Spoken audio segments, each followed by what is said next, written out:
तर नमस्कार. नमस्ते, जय श्रीराम.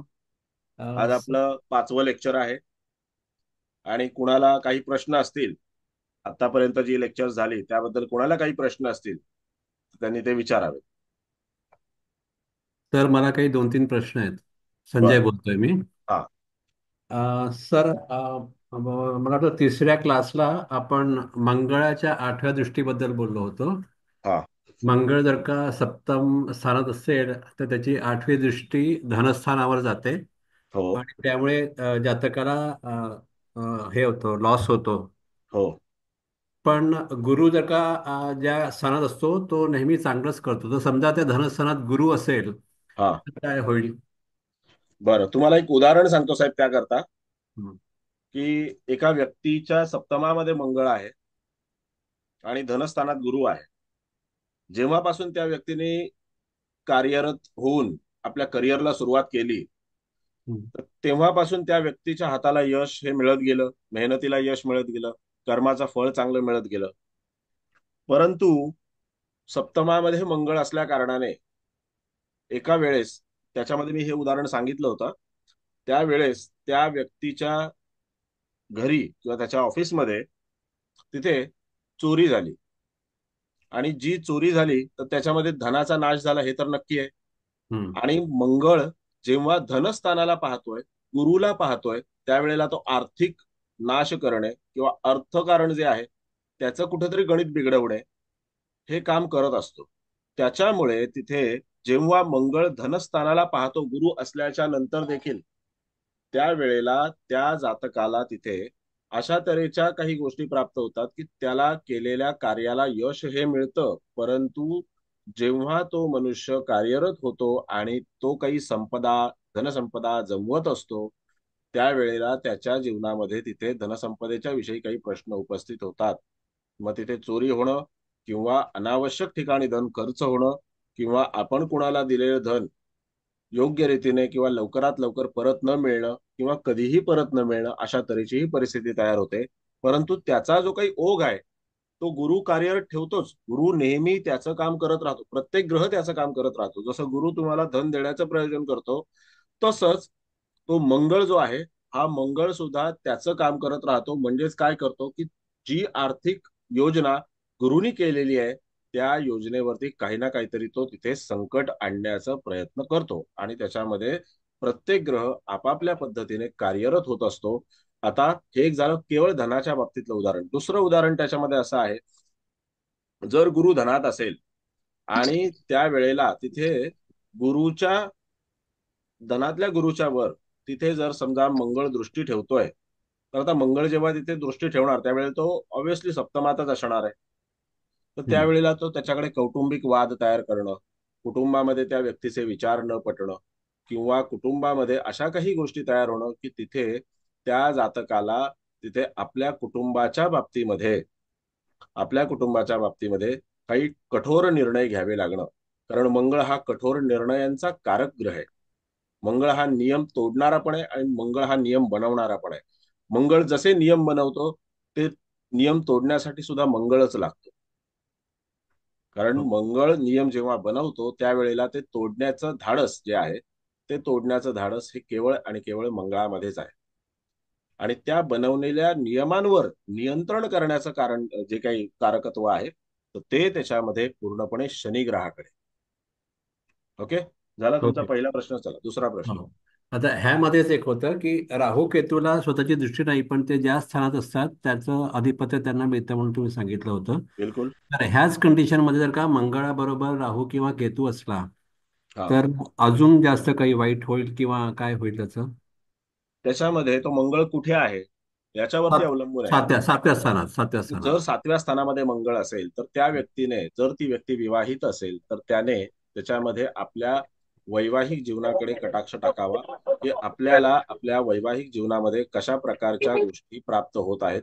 दुसरं म्हणजे जेव्हा अशी व्यक्ती तिथे कुठल्या पार्टनरशिपमध्ये किंवा इतर लोकांशी नातेसंबंध, पार्टनरशिप किंवा ह्या सगळ्या बाबतीमध्ये जर विचार करेल, तर तिथे कुठे ना कुठेतरी त्याच्यामध्ये कमतरता तयार होणं आणि त्याच्यामध्ये त्या व्यक्तीची फसवणूक होणं, त्या व्यक्तीकडून तरी इतरांची फसवणूक होणं किंवा त्या व्यक्तीला तरी इतरांनी फसवणं, अशा तऱ्हेचा भाग तयार होतो. आणि मंगळाची जी इतर कारकत्व आहेत ती सुद्धा आपल्याला लक्षात घ्यायला पाहिजेत.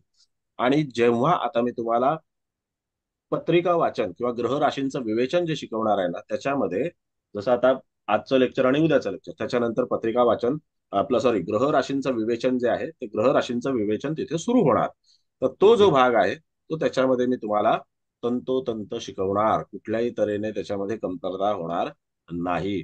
मंगळ राहूच्या सोबत असल्याच्या नंतर काय होईल, जेव्हा राहू शिकवणार त्यावेळेला हे होणारच, आणि मंगळ शिकवणार त्याही वेळेला तुम्हाला मंगळाचे कॅरेक्टर्स हे त्याच्यामध्ये मिळणार. प्रत्येक गोष्ट जी आहे ज्योतिष मधली ती तुम्हाला शिकवली जाणार, कुठलीही गोष्ट अशी ठेवली जाणार नाही.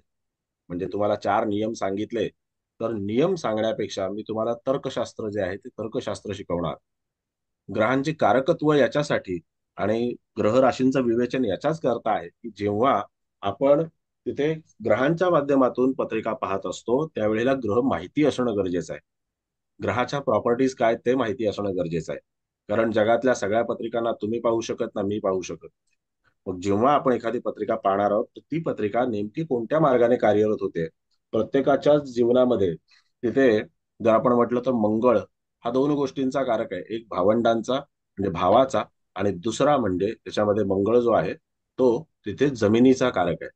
तर प्रत्येकाच्या जीवनामध्ये तशाच प्रकारच्या गोष्टी तयार होतील का, तर तसं नाहीये. कमी अधिक फरकाने काही गोष्टी ज्या आहेत त्या तिथे होत असतात, आणि त्या कशा होतात ते तुम्हाला शिकवणार. तिसरा प्रश्न. तिसरा प्रश्न सिमिलर आहे. ते वृश्चिक लग्न असताना सिंह हा 10व्या स्थानात येतो आणि त्यामुळे मग त्याला वरिष्ठांचं अधिकारात राहावं लागतं हम्म, असं सांगितलं होतं. तर हम्म, जर दशम स्थानात सूर्य पण असला हम्म. किंवा लग्नात सूर्य जर का असला तर ह्या दोन्हीचा काय इफेक्ट होईल? बराच इफेक्ट होतो, आणि हा प्रश्न जो आहे हा तुम्हाला मला आता अजून आणखीन जो पोर्शन शिकवायचा तर त्याच्यामध्ये हा पुढच्या लेक्चरला हा प्रश्न येणार. बरं बरं हा, बरं कारण बरं. जेव्हा ग्रह राशींचे जे कॅरेक्टर्स आहेत ना हे हं. तुम्हाला 2 ओळीत सांगणं आणि ते 2 ओळी सांगून संपवणं तसं नाहीये. त्याच्यासाठी कंप्लीट 2 तास हवेत.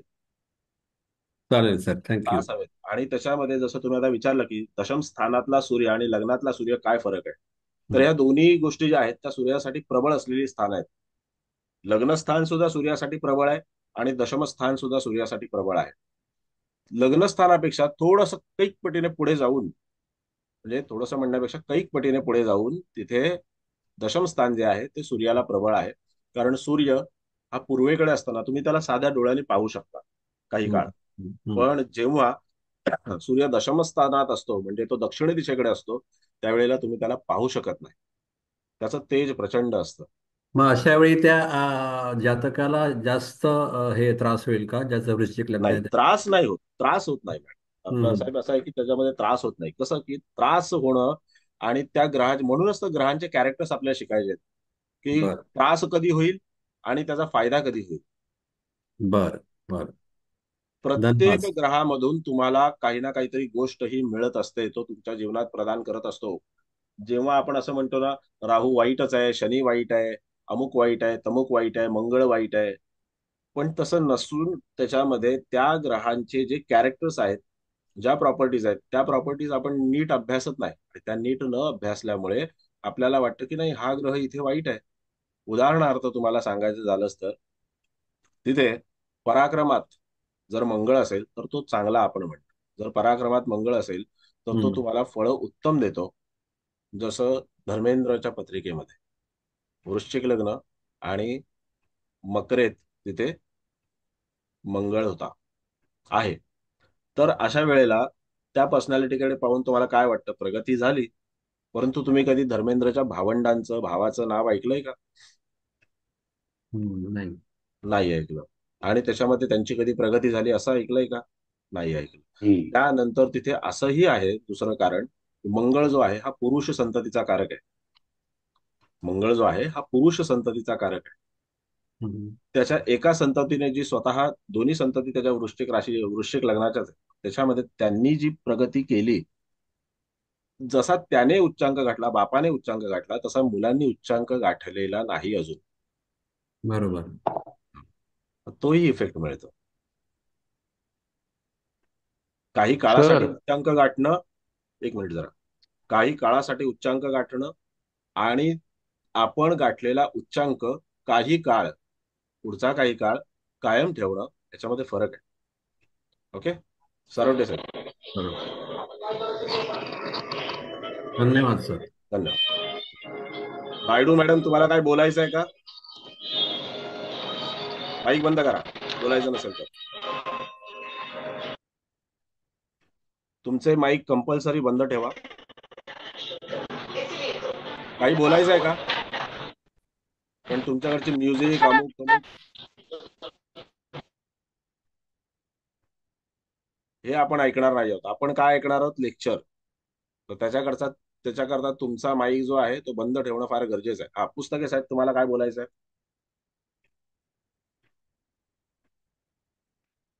पुस्तके साहेब, काय बोलायचं आहे तुम्हाला? बोला. हो हो, मला असं बोलायचं आहे, भाग्यस्थानामध्ये वृषभ रास आहे, वृषभ लग्न आहे, भाग्यस्थानामध्ये मंगळ आहे आणि त्याच्याबरोबर शनी आहे. मग ह्याचा परिणाम काय होईल? त्याचा परिणाम जो आहे तो तुम्हाला आता शिकवणार आहे. पहिला बेसिक शिकून घ्या. आता हे बेसिकचे लेक्चर्स आहेत, कारण बरेच लोक जे आहेत ते ज्योतिष पासून अनभिज्ञ आहेत, की ज्योतिषमध्ये नेमक्या संकल्पना, कन्सेप्ट काय. जसं आपलं संजयजी आहेत, प्रश्न हे पडतच राहणार आहेत तुम्हाला, आणि त्याच्यामध्ये ह्या प्रत्येक प्रश्नाला मी तुमच्या उत्तर देणार आहे. फक्त ठीक आहे. आपले आजचं लेक्चर आणि उद्याचं जे लेक्चर आहे ते जेव्हा कम्प्लीट होईल, त्याच्यानंतर हे जे तुमचे सगळे प्रश्न आहेत तिथून आपण ग्रह राशींच्या विवेचनाला सुरुवात करू. त्यावेळेला तुम्ही ग्रहांच्या बाबतीमध्ये, राशींच्या बाबतीमध्ये आणि स्थानांच्या बाबतीमध्ये असलेला प्रत्येक प्रश्न तुमच्या डायरीमध्ये लिहून ठेवा. तो मला विचारा, त्या प्रत्येक प्रश्नाला उत्तर दिलं जाईल. तुमच्या 30 लेक्चर्सचे जर तिथे 35 लेक्चर झाले, मला काही परवा नाही. मी कंटाळणार नाही, तुम्ही कंटाळू नका. Okay okay. येस. बर. आणखीन काय पुढे कोणाला काही विचारायचं आहे? कोणाला काही विचारायचं आहे? हॅलो हा, बोला. सर, नमस्कार. मी गायकवाड बोलतो सर. नमस्ते. ग्रह दूषित किंवा बिघडणे किंवा पीडित किंवा दुर्बल किंवा निर्बळ होणे कसं हा, बघायचं सर? बर. ग्रह दूषित होणे म्हणजे काय, हम्म, आणि ग्रह पीडित होणे म्हणजे काय, किंवा ग्रह हम्म, दुर्बल होणे म्हणजे काय, ह्या जी तिन्ही ज्या गोष्टी आहेत, तर त्याच्यामध्ये दूषित होणं म्हणजे निर्बली होणं असं नाहीये. बघा, जी सर. ग्रह हम्म, दूषित होणं म्हणजे तो निर्बली होणं असं नाहीये. हम्म, एक उदाहरणादाखल तुम्हाला सांगतो. जी सर. जसं जेव्हा मी ज्योतिष शिकत होतो, तर त्यावेळेला मला जॉर्ज फर्नांडिसची पत्रिका शिकवली गेली. मेष जी सर. लग्न, लग्नी मंगळ, राहू युक्त. हम्म, मेष लग्न, लग्नी मंगळ, राहू युक्त. मग तिथे मंगळ हा दूषित झाला, पण निर्बली नाही झाला. जी सर. कसं? मग जर आपण तिथे ती पत्रिका अभ्यासण्याचा प्रयत्न केला, तर त्या पत्रिकेमध्ये संबंधित व्यक्ती ही संरक्षण मंत्र्यापर्यंत गेली, कामगार नेत्यापासून संरक्षण मंत्र्यांपर्यंत. मग तिथे मंगळ जो आहे हा कामगारांचा सुद्धा कारक आहे, हा कष्टकऱ्यांचा कारक आहे. तुम्ही जर रेल्वे स्टेशनला हमाल पाहिला ना, तर त्या हमालाचा जो ड्रेस असतो तो लाल रंगाचा असतो, भडक लाल जी सर. रंगाचा असतो. मग तो लाल रंग कुणाकडे आहे? तर मंगळाकडे आहे. जी सर. ऊर्जित अवस्थेमध्ये असणारा जो रंग आहे हा लाल, हा मंगळाकडे आहे. आणि त्याचाच परिणाम असा असतो की तिथे त्या व्यक्तीकडे असे काही गुणधर्म तयार झाले मेष लग्नामुळे, मंगळाच्या, नेतृत्व करणं, आंदोलन करणं, आणि त्याच्यानंतर नेता बनणं. नेता बनल्याच्या नंतर ती व्यक्ती तिथे सखा पाटील जे होते, तर त्यांच्यासारख्या दिग्गज व्यक्तिमत्वाला त्यांनी हरवून स्वतः त्याच्यामध्ये ते निवडून आले. आणि त्यानंतर काही काळाने ही व्यक्ती आपल्याला संरक्षण मंत्री झाल्याचं दिसतं. जी सर. अटलजींच्या मंत्रिमंडळामध्ये ही व्यक्ती संरक्षण मंत्री. जी. मग अशा ह्याच्यामध्ये तिथे जर आपण पाहिलं, तर त्या मंगळ हा संरक्षण करताय. मी मागेच म्हटलं की तो सेनापती आहे, संरक्षण करताय. ती व्यक्ती जर तिथे असं पद भूषवू शकते, मग तो मंगळ दुर्बल झाला असं आपल्याला म्हणता येईल का? तर तो मंगळ दुर्बल नाही झाला. काही काळासाठी तो मंगळ रखडला, काही काळासाठी मंगळ मागे पडला. काही काळ मंगळाने जे काही राहूच्या अखत्यारीतले टक्के टोणपे आहेत ते खाल्ले, पण नंतर त्या मंगळाला तिथे एक स्थान काही काळासाठी का होईना पण मिळालं, आणि ते त्यांनी भूषवलं पद. याला म्हणतात तिथे मंगळाला तिथे गार बळ झालं. जे आहे ते बळ तयार झालं. मग अशा वेळेला तिथे तो मंगळ दुर्बल नाही झाला, तो दूषित झाला पण दुर्बल नाही झाला. आलं लक्षात? आणि दुसरं काय म्हणालात तुम्ही? बिघडणे, पीडित किंवा दुर्बल किंवा निर्बल. हा हा हा ते या सगळ्या शब्दांचे समानच अर्थ आहेत. बिघडणे, दुर्बल होणे, पीडित होणे. कोणी म्हणेल पीडित झाला, कोणी म्हणेल दूषित झाला, कोणी म्हणेल दुर्बल झाला. पण दुर्बल नाही होत. ग्रहाची दुर्बलता जी आहे ही जी आपल्याला सर. ज्योतिषी म्हणून नक्की अभ्यासता आली पाहिजे. जर आपल्याला ग्रहाची दुर्बलता अभ्यासता नाही आली तर त्याच्यामध्ये तिथे आपण त्या पत्रिकेचं मूल्यमापन करू शकत नाही. आपण काय म्हणतो, काही वेळेला काही जे ज्योतिषी आहेत तर ते त्याच्यामध्ये असं सांगतात. मी अनेक व्याख्यानं ऐकली.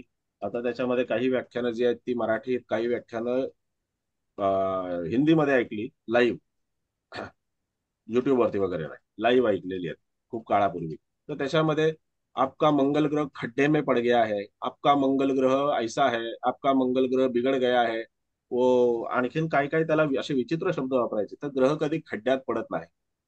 जी. ग्रह माणसाला खड्ड्यात पाडू शकतो, तो स्वतः कधी खड्ड्यात पडत नाही. कारण पूर्ण जे काही पृथ्वीचं संचलन आहे, पृथ्वीवरच्या जीवसृष्टीचं जे काही संचलन आहे ते त्या ग्रहांच्या अखत्यारीत असल्याच्या नंतर तो ग्रह कधी खड्ड्यात पडत नाही, तो कधी बिघडत नाही. ज्या जातकाच्या पत्रिकेमध्ये तो ग्रह आहे ना, त्याची पत्रिका बिघडते आणि त्याच्या पत्रिकेवरती म्हणजेच त्याच्या जीवनावरती त्याचा परिणाम होत असतो. गायकवाड साहेब, येस सर, थँक्यू सर. अजून काही बोलायचं आहे, नाही. कोणाला विचारायचं आहे? बिनधास्त विचारा. बघा, असं नाही की मी तुमचं कुठलं उत्तर असं देणार नाही, अशातला भाग नाही. जे प्रश्न विचारणार त्याचं उत्तर देणार. फक्त वैयक्तिक पत्रिका काढून बसू नका आणि त्याच्यातले मला विचारू नका, कारण तुमची वैयक्तिक पत्रिका वाचन करण्यासाठी मी इथं बसलेलो नाही. हॅलो सर, मी नमस्ते. कांचन गद. हॅलो बोला बोला. सर, मला एक प्रश्न होता की ग्रह वक्री होणे म्हणजे नेमकं काय? बर, ओके, ठीक आहे. ग्रह वक्री होणे हे तुम्हाला बेसिक मध्ये माहिती असणं गरजेचं आहे. आता ग्रह वक्री होणे म्हणजे नेमकं काय हे लक्षात घ्या. आता पहिल्यांदा तुम्हाला एक साधी सोपी सरळ तिथे व्याख्या समजावून सांगतो. ग्रह वक्री होणे म्हणजे तो मागे फिरणे. मागे फिरणे म्हणजे फिरता फिरता जेव्हा ग्रह पृथ्वीच्या भोवती फिरता फिरता स्वतःच्या भोवती फिरतोय आणि तो तिथे त्या पृथ्वीच्या भोवती फिरताना प्रत्येक नक्षत्रातून भ्रमण करत असतो. समजा एखादा ग्रह हा अश्विनी नक्षत्रामध्ये आहे, बरोबर आहे. आता तुमच्यासमोर पुन्हा चार्ट मांडण्याची आवश्यकता नाही, तुम्हाला चार्ट प्रिंट आउट तुम्ही काढली असेलच, बरोबर. होय. ज्यांनी काढली नसेल त्याने काढून घ्या, मी कालही पाठवलेली आहे प्रिंट. तर त्याच्यामध्ये तिथे जर समजा ग्रह हा अश्विनी नक्षत्रामध्ये आणि तो अश्विनी नक्षत्रामधून भ्रमण करतोय, तो भ्रमण करता करता पुढे गेला, बरोबर. आणि तो पुढे कुठपर्यंत गेला? भरणी नक्षत्रापर्यंत गेला. पुन्हा तो मग वक्री झाला. वक्री झाला म्हणजे नेमकं काय झालं, तर तो ग्रह मागे आला. तसाच फिरता फिरता तो ग्रह मागे आला. मग तो ग्रह मागे येण्याकरता काहीतरी कारण असेल आकाशामध्ये की त्याच्यामुळे तो ग्रह मागे आलेला आहे. असं उगाच त्याच्या मनाला वाटलं म्हणून तो मागे येईल का? तो तसंच मागे येणार नाही. त्याच्यामध्ये काही खगोलशास्त्रीय कारण आहेत, ती आपल्याला समजून घेतली पाहिजेत. कारण ग्रह वक्री होणे, ग्रह वक्री का होतो हा प्रश्न ज्या वेळेला मी प्राथमिक अवस्थेत होतो त्यावेळेला मी एका पुस्तकाच्या, ज्यांनी ज्योतिषी अनेक पुस्तकं लिहिलेत, खूप दिग्गज अशी व्यक्ती, अशा व्यक्तीला मी हा प्रश्न विचारला. त्यांनी संमेलनामध्ये प्रश्न विचारला, त्यांनी माझा प्रश्न असा पाहिला आणि असा मागे टाकून दिला माझ्या समोरच. त्यांनी त्याचं उत्तर नाही दिलं. मी तुम्हाला त्याचं उत्तर सांगतो की असं आहे मॅडम, की ज्या वेळेला एखादा ग्रह तुमच्या समोर जो जन्म लग्न कुंडलीचा चार्ट आहे, जन्म लग्न कुंडलीचा चार्ट आहे, त्याच्यावर तिथे 1 पासून 12 पर्यंत राशी भरा. 1 पासून 12 पर्यंत जर तुम्ही राशी भरल्यात तर तुम्हाला त्याच्यामध्ये लगेच लक्षात येईल की जसं मेष राशीपासून आपण 1 2 3 4 अशी राशी लिहित गेलो, 12 पर्यंत म्हणजे मीन राशीपर्यंत जेव्हा आपण राशी लिहिल्या तर तो चार्ट तुमच्या समोर ठेवा. ज्या वेळेला ज्या वेळेला ग्रह हा वक्री होतो त्यावेळेला त्याच्यावर परिणाम करणारा मुख्य ग्रह जो आहे तो सूर्य असतो. मग सूर्यच का परिणाम करतो? तर ह्या सगळ्या ग्रहांचे स्पीड जे आहेत ना ते मेंटेन कोण करतं? तर सूर्य करतो. आता ज्या वेळेला सूर्य तिथे वर्षभर भ्रमण करतो तर त्या सूर्याचा वर्षाचा जो कालावधी आहे तो किती आहे? जर सूर्याचा वर्षाचा कालावधी म्हणजे सगळी 27 नक्षत्र पूर्ण भ्रमण करण्याचा जो कालावधी आहे तर तो आहे 365 दिवस 5 तास 48 मिनिटं. 365 दिवस 5 तास 48 मिनिटं आणि 45 सेकंद. असा त्याचा कालावधी आहे. त्याच्यात पण 45 सेकंदांमध्ये पण आणखीन 95 हे आहेत, 0.95 95 असं ते हे आहे. तर त्याच्यामध्ये तो सूर्य जो आहे तो भ्रमण करत असतो. मग ज्या वेळेला असा सूर्य भ्रमण करतो त्यावेळेला तिथे त्याचा स्पीड हा कायमच असतो. त्याचा स्पीड कधी बदलत नाही. सूर्याचा स्पीड कधीही बदलत नाही. आणि सूर्य कधीही आपल्या ह्या कामामध्ये म्हणजे हे जे काही भ्रमणाचं कार्य आहे त्या भ्रमणाच्या कार्यामध्ये कधीही वक्री होत नाही. हा एकमेव ग्रह असा आहे की तो वक्री होत नाही. चंद्र सुद्धा वक्री होतो पण सूर्य कधीही वक्री होत नाही. हे आपल्याला लक्षात घेणं आवश्यक आहे. मग या सगळ्या ग्रहांना मार्गी आणि वक्री करण्याचं जे कार्य आहे हे केवळ आणि केवळ त्याच्यामध्ये सूर्यग्रहाकडे आहे. मग ज्या वेळेला तिथे सूर्यग्रह हा एखाद्या ग्रहापासून, नीट लक्ष द्या, एखाद्या ग्रहापासून 6वा 7वा किंवा 8वा असतो. म्हणजे जेव्हा तो 6वा असतो ना, 6वा असतो, 6 हाऊस मध्ये असतो. समजा तुम्ही मेष राशीमध्ये सूर्य लिहिला, मंगळ लिहिला, बरोबर आहे, आपण मंगळ ग्रह पकडू. तर तो मंगळ ज्या वेळेला तुम्ही मेष राशीत लिहिता त्यावेळेला तुम्ही तिथे कन्या राशीमध्ये जर सूर्य लिहिला तर त्यावेळेला तुम्हाला जो हे आहे मंगळ आहे तो तुम्हाला वक्री झालेला मिळतो. काय होतो? वक्री होतो. म्हणजे तो परत मागे यायला लागतो. सूर्य त्याला मागे टाकतो. तो मागे यायला लागतो परत. तो जेव्हा त्याच्या 7वा म्हणजे त्याच्या समसप्तकात येतो, समोरासमोर येतो कुंडलीमध्ये, त्यावेळेला सुद्धा तो त्याला मागे टाकतो. 8वा येतो त्याही वेळेला तो त्याला मागे टाकतो. आणि जेव्हा तो परत 6वा येतो त्याही वेळेला तो त्याला मागेच टाकतो परत. म्हणजे त्याच्या 6व्या स्थानामध्ये येतो. 6, 7 आणि 8, बरोबर आहे. म्हणजे या 6, 7 आणि 8 स्थानांमध्ये ज्या वेळेला सूर्य असेल तर त्यावेळेला तो त्याला वक्री करतो त्या ग्रहाला. मग तुम्ही मंगळ ग्रह उद्याला धनस्थानात लिहा किंवा इतर कुठलाही ग्रह जो आहे तो तुम्ही धनस्थानात लिहा, पराक्रम स्थानात लिहा, पण त्याच्यापासून 6वा 7वा आणि 8वा जर तुम्ही सूर्य लिहिला तर तो त्यावेळेला वक्री होतो. आकाशातल्या नियमानुसार तो तिथे वक्री होतो. म्हणजे तो त्याला मागे टाकतो. कारण सूर्यच एखाद्या ग्रहाला मार्गी करू शकतो. आतापर्यंत जर तुम्ही सगळी पंचांग काढून पाहिली तर त्या पंचांगांमध्ये तुम्हाला लक्षात येईल की ज्या वेळेला एखादा ग्रह हा राश्यांतर करतो, जसं गुरु सारखा ग्रह राश्यांतर करतो, शनी सारखा ग्रह राश्यांतर करतो, आपल्या सगळ्यांना माहिती असतं. मग गुरु शनी राश्यांतर करताना तो जो काही संक्रमणाचा काळ आहे तो कधी तयार होतो असं कधी पाहिलंय का? की त्याच्यामध्ये केंद्रात म्हणजे त्याच्यापासून 10वा सूर्य आहे, त्या गुरुपासून 10वा सूर्य आणि गुरुनी राशांतर केलेलं आहे असं कधीच होणार नाही.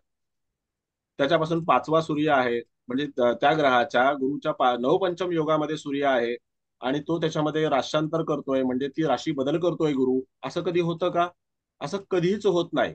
मग जोपर्यंत सूर्य त्या स्पेसिफिक ग्रहाच्या, पर्टिक्युलर ग्रहाच्या त्या मागे येत नाही, त्या गुरुच्या शनीच्या किंवा अन्य कुठल्याही ग्रहाच्या मागे येत नाही ना, तोपर्यंत तिथे त्याला तो वक्री आणि मार्गी करत नाही. म्हणजे जर आता तुम्ही पाहाल तर मिथुन राशीमध्ये सूर्याचं याचं संक्रमण होईल, गुरुचं संक्रमण होईल, बरोबर आहे. आता गुरु वृषभेत आहे. हो. मग जेव्हा वृषभेतून गुरु मिथुन राशीमध्ये परिवर्तन होईल, संक्रमण होईल, त्यावेळेला तिथे सूर्याची भूमिका जी आहे ती वृषभ राशीमध्ये आणि मिथुन राशीमध्येच असणार. म्हणजे कोणता काळ असेल तो? तर तो असेल काळ त्याच्यामध्ये जून महिन्याच्या जवळपासचा मे आणि जून महिन्याच्या जवळचा काळ असेल. तुम्ही सगळ्यांनी पंचांग किंवा तुमच्याकडे असलेले सॉफ्टवेअर काढून बघा. साधं सोपं सरळ गणित आहे, बरोबर ना. तुम्ही पंचांग काढून बघा, तुमच्याकडे असलेलं पंचांग काढून बघा.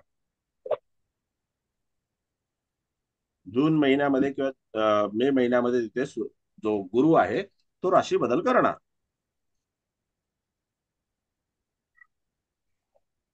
अरे बोला काहीतरी. होय सर, पंचांग नाहीये सर माझ्याकडे सध्या. मग घ्या पंचांग मॅडम. किंवा मी तुम्हाला हिंदू कॅलेंडर नावाचं एक सॉफ्टवेअर सांगितलं होतं, बरोबर आहे.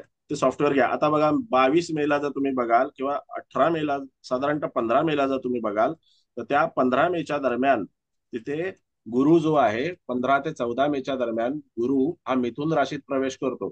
मग तेव्हा सूर्य कुठे आहे? गुरु जेव्हा मिथुन राशीत प्रवेश करतो तेव्हा सूर्य आहे वृषभेमध्ये. म्हणजे जेव्हा सूर्य वृषभेमध्ये येतो त्यावेळेला तो गुरुला पुढे ढकलून देतो, कारण तो राजा आहे. मग जेव्हा राजा त्या राशीमध्ये येतो, प्रवेश करता होतो, त्यावेळेला तिथे तो त्या ग्रहाला पुढे ढकलून देतो. हो सर. हा नियम आहे. आणि यालाच म्हणतात ग्रह वक्री होणे. आणि ग्रह ह्या टेक्निकनी वक्री होतो. जेव्हा तुम्ही आता शनी महाराजांचं संक्रमण पाहाल, शनी कुंभेत आहे आणि शनी कुंभेतून ज्या वेळेला तिथे मीन राशीमध्ये प्रवेश करणार, तर त्यावेळेला तो कालावधी कोणता असेल? तो कालावधी कोणता असेल? तर तो कालावधी साधारणपणे फेब्रुवारी ते मार्च दरम्यानचा असेल. बरोबर आहे? म्हणजे फेब्रुवारी मार्चच्या दरम्यान तिथे गुरु जो आहे, आपला शनी जो आहे, तो तिथे पुढे जाणार. हो सर. हो सर, लक्षात येत आहे. ओके. हो सर. हा, बरं, बोला आणखी. आणखीन काय?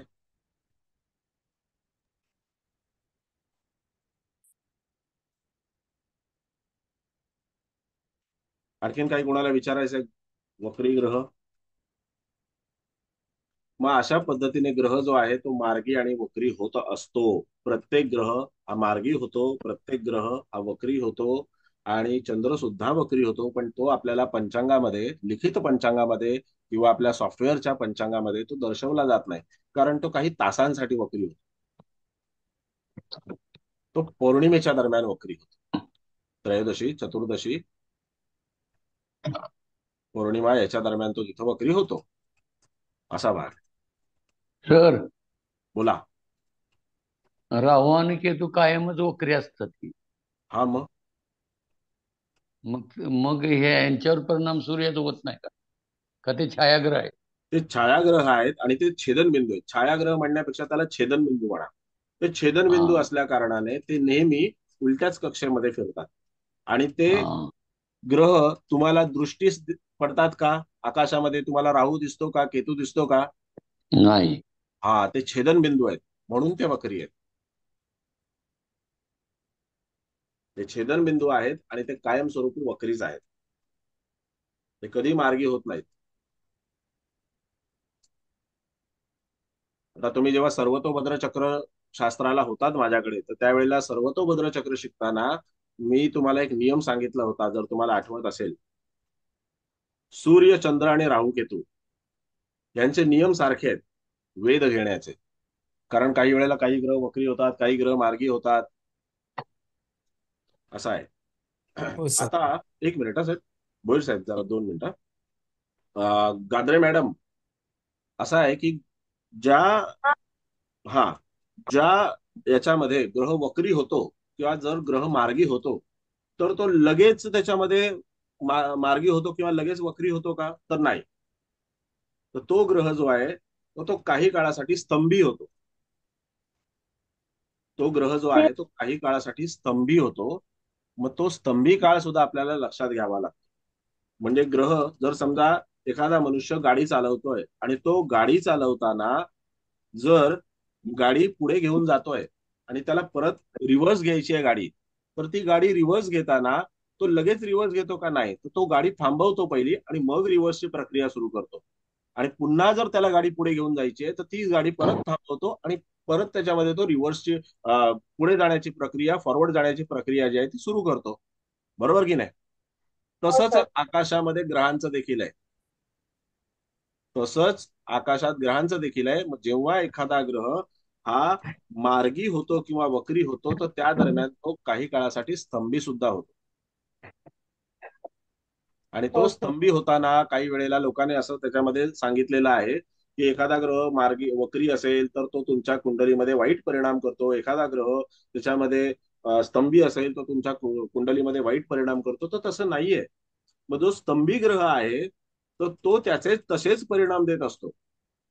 जे तो त्या त्या क्षणालाही कोणतरी बालक जन्माला येणार आहे, त्या क्षणाला तरी पृथ्वीवर कोणती तरी घटना घडणार आहे. तर त्यावेळेला तिथे असं नाही की पृथ्वीमध्ये उलथापालथ होते, काही प्रचंड मोठी काही वेगळ्या वेगळ्या घटना घडतात, प्रत्येकाच्या जीवनात काहीतरी अनिष्टच होईल किंवा काही चांगल्याच घटना होतील असं नसतं. प्रत्येकाचं जीवन हे कमी अधिक फरकाने त्याच्या कुंडलीनुसार चाललेलं असतं. कमी अधिक फरकाने म्हणजे पूर्णपणे त्याच नियमानुसार ते जे आहे ते त्याच्यामध्ये त्याच्या नियमानुसारच चाललेलं असतं. म्हणूनच काय होतं की ज्या वेळेला एखादा ग्रह हा मार्गी किंवा वक्री असतो आपल्या कुंडलीमध्ये, तर वक्री ग्रहाचं फळ वेगळं आणि मार्गी ग्रहाचं फळ वेगळं.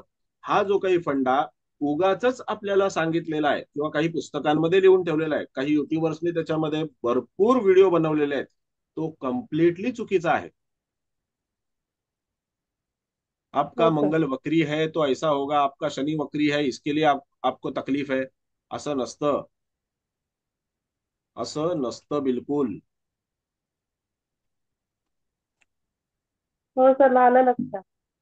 जर एखाद्या माणसाचा गुरु हा वक्री असेल, तर तो गुरु जेव्हा वक्री होतो तेव्हा तो पृथ्वीच्या काही वेळासाठी जवळ येत असतो, पृथ्वीच्या कक्षेच्या तो जवळ येत असतो. मग त्याचे परिणाम चांगले मिळतील का वाईट मिळतील? जसा ग्रह आहे तसेच परिणाम मिळतील. गुरु ग्रह जसा आहे तसेच त्याचे परिणाम मिळणार. गुरु ग्रह हा शुभ ग्रह आहे, त्याच्यामुळे त्याचे परिणाम तसेच मिळणार.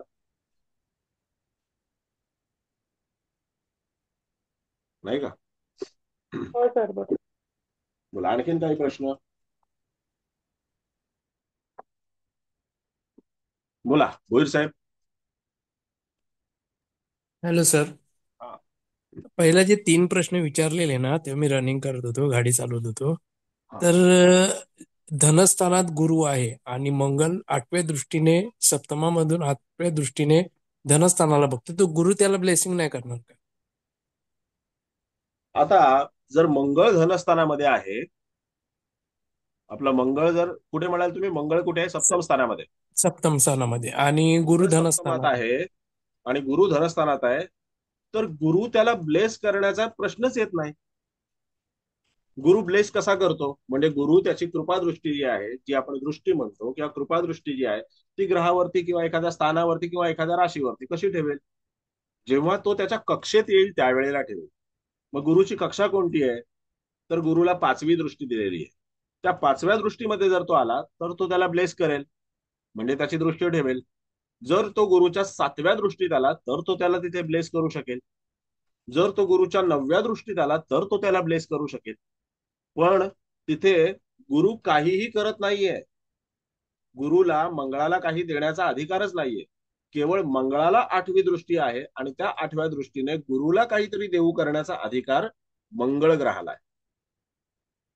मग मंगळ काय करतो की जेव्हा एखादा प्लॅनेट, एखादा ग्रह जो आहे तो देणारा आहे आणि एखादा ग्रह स्वीकारणारा आहे, तर स्वीकारणाऱ्या ग्रहाला केवळ स्वीकारायचं असतं आणि देणाऱ्या ग्रहाला केवळ द्यायचं असतं.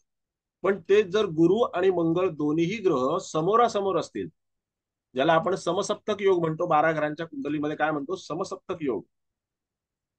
मग त्या समसप्तक योगात ज्या वेळेला 2 प्लॅनेट असतील तर त्यावेळेला त्या दोन्ही प्लॅनेटला एकमेकाला काही गोष्टी देण्याचा अधिकार आहे. मग गुरुही मंगळाला काही देऊ शकतो आणि मंगळही गुरुला काही देऊ शकतो, त्याची फलित वेगळी आहे. पण ज्या वेळेला केवळ गुरुवरती मंगळ ग्रह दृष्टी ठेवून असेल त्यावेळेला मंगळालाच 8वी दृष्टी आहे. बरोबर ना? मंगळालाच 8वी दृष्टी आहे. गुरुला त्याच्यामध्ये 6वी दृष्टी आहे का? गुरुला 5वी दृष्टी आहे, गुरुला 6वी दृष्टी नाहीये. मग त्याला गुरु कसं ब्लेस करेल? त्या स्थानाला गुरुचं ब्लेसिंग अवेलेबल आहे. ज्या स्थानामध्ये गुरु आहे, धनस्थानात गुरु आहे, त्याला त्याचं ब्लेसिंग अवेलेबल आहे. मग तो तिथे काही देऊ शकत नाही का? बोला बोल थँक्यू साहेब. सर, खूप सुंदर. थँक्यू. धन्यवाद. बरं, आणखीन आणखीन काही विचारायचं आहे, कोणाला बोलायचं आहे?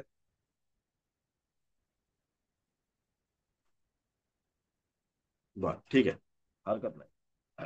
आता आपल्याला ज्योतिष मधल्या काही 2-4 कन्सेप्ट आहेत, त्या आपल्याला थोड्याशा समजून घेणं आवश्यक आहे. जे नवीन विद्यार्थी आहेत त्यांना माहिती असल्या पाहिजेत. आपल्याकडे सौर वर्ष आणि चांद्रमास अशा 2 संकल्पना आहेत. वर्ष म्हणजे काय? तर वर्ष, पूर्ण वर्ष. आणि चांद्रमास म्हणजे काय? मास म्हणजे महिना, बरोबर. तर त्याच्यामध्ये सौर वर्ष म्हणजे काय ते लक्षात घ्या. तुम्हाला सर्वतोभद्रचा जो चार्ट आहे त्या चार्टमध्ये तिथे अश्विनी नक्षत्र आणि रेवती नक्षत्र, बरोबर, अश्विनी नक्षत्र आणि रेवती नक्षत्र जे आहे त्या दोन नक्षत्रांच्या मध्ये एक असा टी आकाराचा एक लाईन आहेच आणि त्याच्यामध्ये एक टी आकार असा केलेला आहे, टी. मग तो जो टी आकार आहे ना, तो टी आकार तिथे असं दर्शवतो की त्या दोन नक्षत्रांचं विभाजन झालेलं आहे तिथे, बरोबर. म्हणजे एक राशी जी आहे ती एका राशी, म्हणजे ही एक वेगळी राशी आहे आणि ती एक वेगळी राशी आहे. पुढे मेष राशी आहे अश्विनी नक्षत्रापासून आणि त्याच्या मागे जी राशी आहे ती मीन राशी आहे. मग जर सूर्य ज्या वेळेस मीन राशीमधून म्हणजेच रेवती नक्षत्राच्या शेवटच्या चरणातून म्हणजे चौथ्या चरणातून, 4 चरण आहेत तिथे, त्या चौथ्या चरणातून जेव्हा अश्विनी नक्षत्रात प्रवेश करतो त्यावेळेला तिथे एक सौर वर्ष जे आहे, एक सौर वर्ष पूर्ण होतं. आणि हे सौर वर्ष पूर्ण होण्याचा काल मी तुम्हाला आता मगाशी सांगितला की 365 दिवस 5 तास 48 मिनिटं आणि 45 सेकंदांचा, आणि त्याच्यामध्ये काही मायक्रॉन्स मध्ये जो काळ आहे तो आहे. मग तेवढ्या काळामध्ये सूर्य जो आहे तो पूर्ण 27 राशींचं भ्रमण करतो आणि त्याला आपण म्हणतो सौरमास. आणि तो सौरमास आपल्याकडे जेव्हा आपण त्या सर्वतोभद्र चक्राच्या चार्ट मध्ये अभ्यासतो आणि तो जो टी आकार आहे तिथे रेवती नक्षत्र आणि अश्विनी नक्षत्र, रेवती नक्षत्राचं शेवटचं चरण म्हणजे चौथं चरण आणि अश्विनी नक्षत्राचं पहिलं चरण म्हणजे सुरुवात, त्याच्यामध्ये तिथे वसंत संपात बिंदू म्हटला जातो. काय म्हटलं जातं? वसंत संपात बिंदू, त्यालाच वसंत संपात बिंदू म्हणतात, हे लक्षात घ्या. ओके, हे काही कन्सेप्ट ज्या आहेत या तुम्हाला माहिती असणं गरजेचं आहे. प्रिडिक्शन करताना याचा फार मोठा वापर नाहीये, पण तुम्हाला माहिती असणं आवश्यक आहे. ओके, आता आपल्याला पाहायचं आहे की चांद्रमास काय असतो. मास म्हणजे महिना. जेव्हा आकाशामध्ये सूर्य आणि चंद्राची, जेव्हा आकाशामध्ये सूर्य आणि चंद्राची युती होते एका नक्षत्रामध्ये, ती दर महिन्याला होते. त्यावेळेला तिथे अमावस्या होते. काय होते? तर अमावस्या होते. माझ्या दिसण्याचा काही प्रश्न नाही, मी तिथे फक्त हे लावलेलं आहे, त्रिशूळाचा सिम्बॉल लावलेला आहे. मला बघायचं आहे का तुम्हाला? असं काही नाही, मी म्हणलं मला तो काही दिसत नाही, काय क्लास चालू आहे. सॉरी, आवाज येतोय ना? आवाज येतोय सर. मग मी म्हणलं काय क्लास चालू आहे. बघून घ्या. मग ज्या वेळेला तिथे आपण अमावस्येचा जो काही कालावधी आहे तो अमावस्येचा कालावधी जेव्हा आपण तो पकडतो, जिथून अमावस्या सुरू होते, मग अमावस्या ते अमावस्या त्याला आपल्याकडे काय म्हणतात? तर त्याला म्हणतात चांद्रमास. अमावस्या ते अमावस्या त्याला म्हणतात चांद्रमास. मग तो जो काही कालावधी आहे त्या कालावधीमध्येच एक पौर्णिमा येते, बरोबर आहे. त्या कालावधीमध्येच एक पौर्णिमा येते आणि अमावस्येच्या नंतरचा येणारा जो कालावधी आहे तो असतो शुक्ल पक्ष, आणि पौर्णिमेच्या नंतरचा येणारा जो कालावधी आहे तर तो असतो कृष्ण पक्ष. तर या दोन्ही गोष्टींचा तुम्हाला जो काही वापर होतो तो मुहूर्त शास्त्रामध्ये जास्त होतो. बरं, आणखीन पुढे काही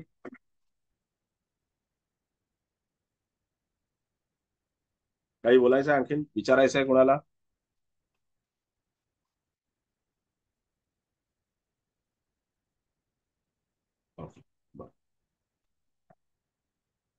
आता आपल्याला आणखीन थोडस पुढे जायचं आहे. ओके, आपल्याकडे जेव्हा आपण या 12 राशींचा विचार करतो आणि 9 ग्रहांचा विचार करतो, तर त्या 9 ग्रहांमध्ये तुम्हाला काही कन्सेप्ट या क्लिअर असणं फार गरजेचं आहे. म्हणून ही गोष्ट तुम्ही लक्षात घ्या, नाहीतर उद्याला लोक काय करतील की हर्षल, आपल्याला स्वतःला प्रिडिक्शन काही जमलं नाही ना, तिथे हर्षलवर बिलं फाडायची, नेपच्यूनवर बिलं फाडायची आणि त्याच्यानंतर प्लुटोवर बिलं फाडायची. असा सगळा कारभार करत असतात. पण तसा कारभार तुम्ही बिलकुल करू नये. त्याच्याकरता तुम्हाला आपल्याकडे ज्या 12 राशी आहेत, 12 स्थानं आहेत आणि 9 ग्रह आहेत, त्याच्यापैकी 7 ग्रह आपल्याला आकाशात दिसतात आणि 2 ग्रह जे छेदनबिंदू आहेत, राहू आणि केतू, ते आपल्याला आकाशात दिसत नाहीत, जे कायमस्वरूपी वक्री असतात. पण त्यामध्ये तिथे जर आपण विचार केला तर हर्षल, प्लुटो आणि नेपच्यूनचा देखील काही वेळेला विचार केला जातो. या ग्रहांना सुद्धा विचारात घेतलं जातं. पण कधी विचारात घेतलं जातं आणि कधी विचारात घेतलं पाहिजे याचे सुद्धा काही नियम आहेत. तर त्यापैकी प्लुटो जो आहे, हा प्लुटो तुम्ही वगळूनच टाका, कारण प्लुटोची पूर्णपणे फलादेशाची जी काही संकल्पना आहे ती अजून क्लिअर झालेली नाही.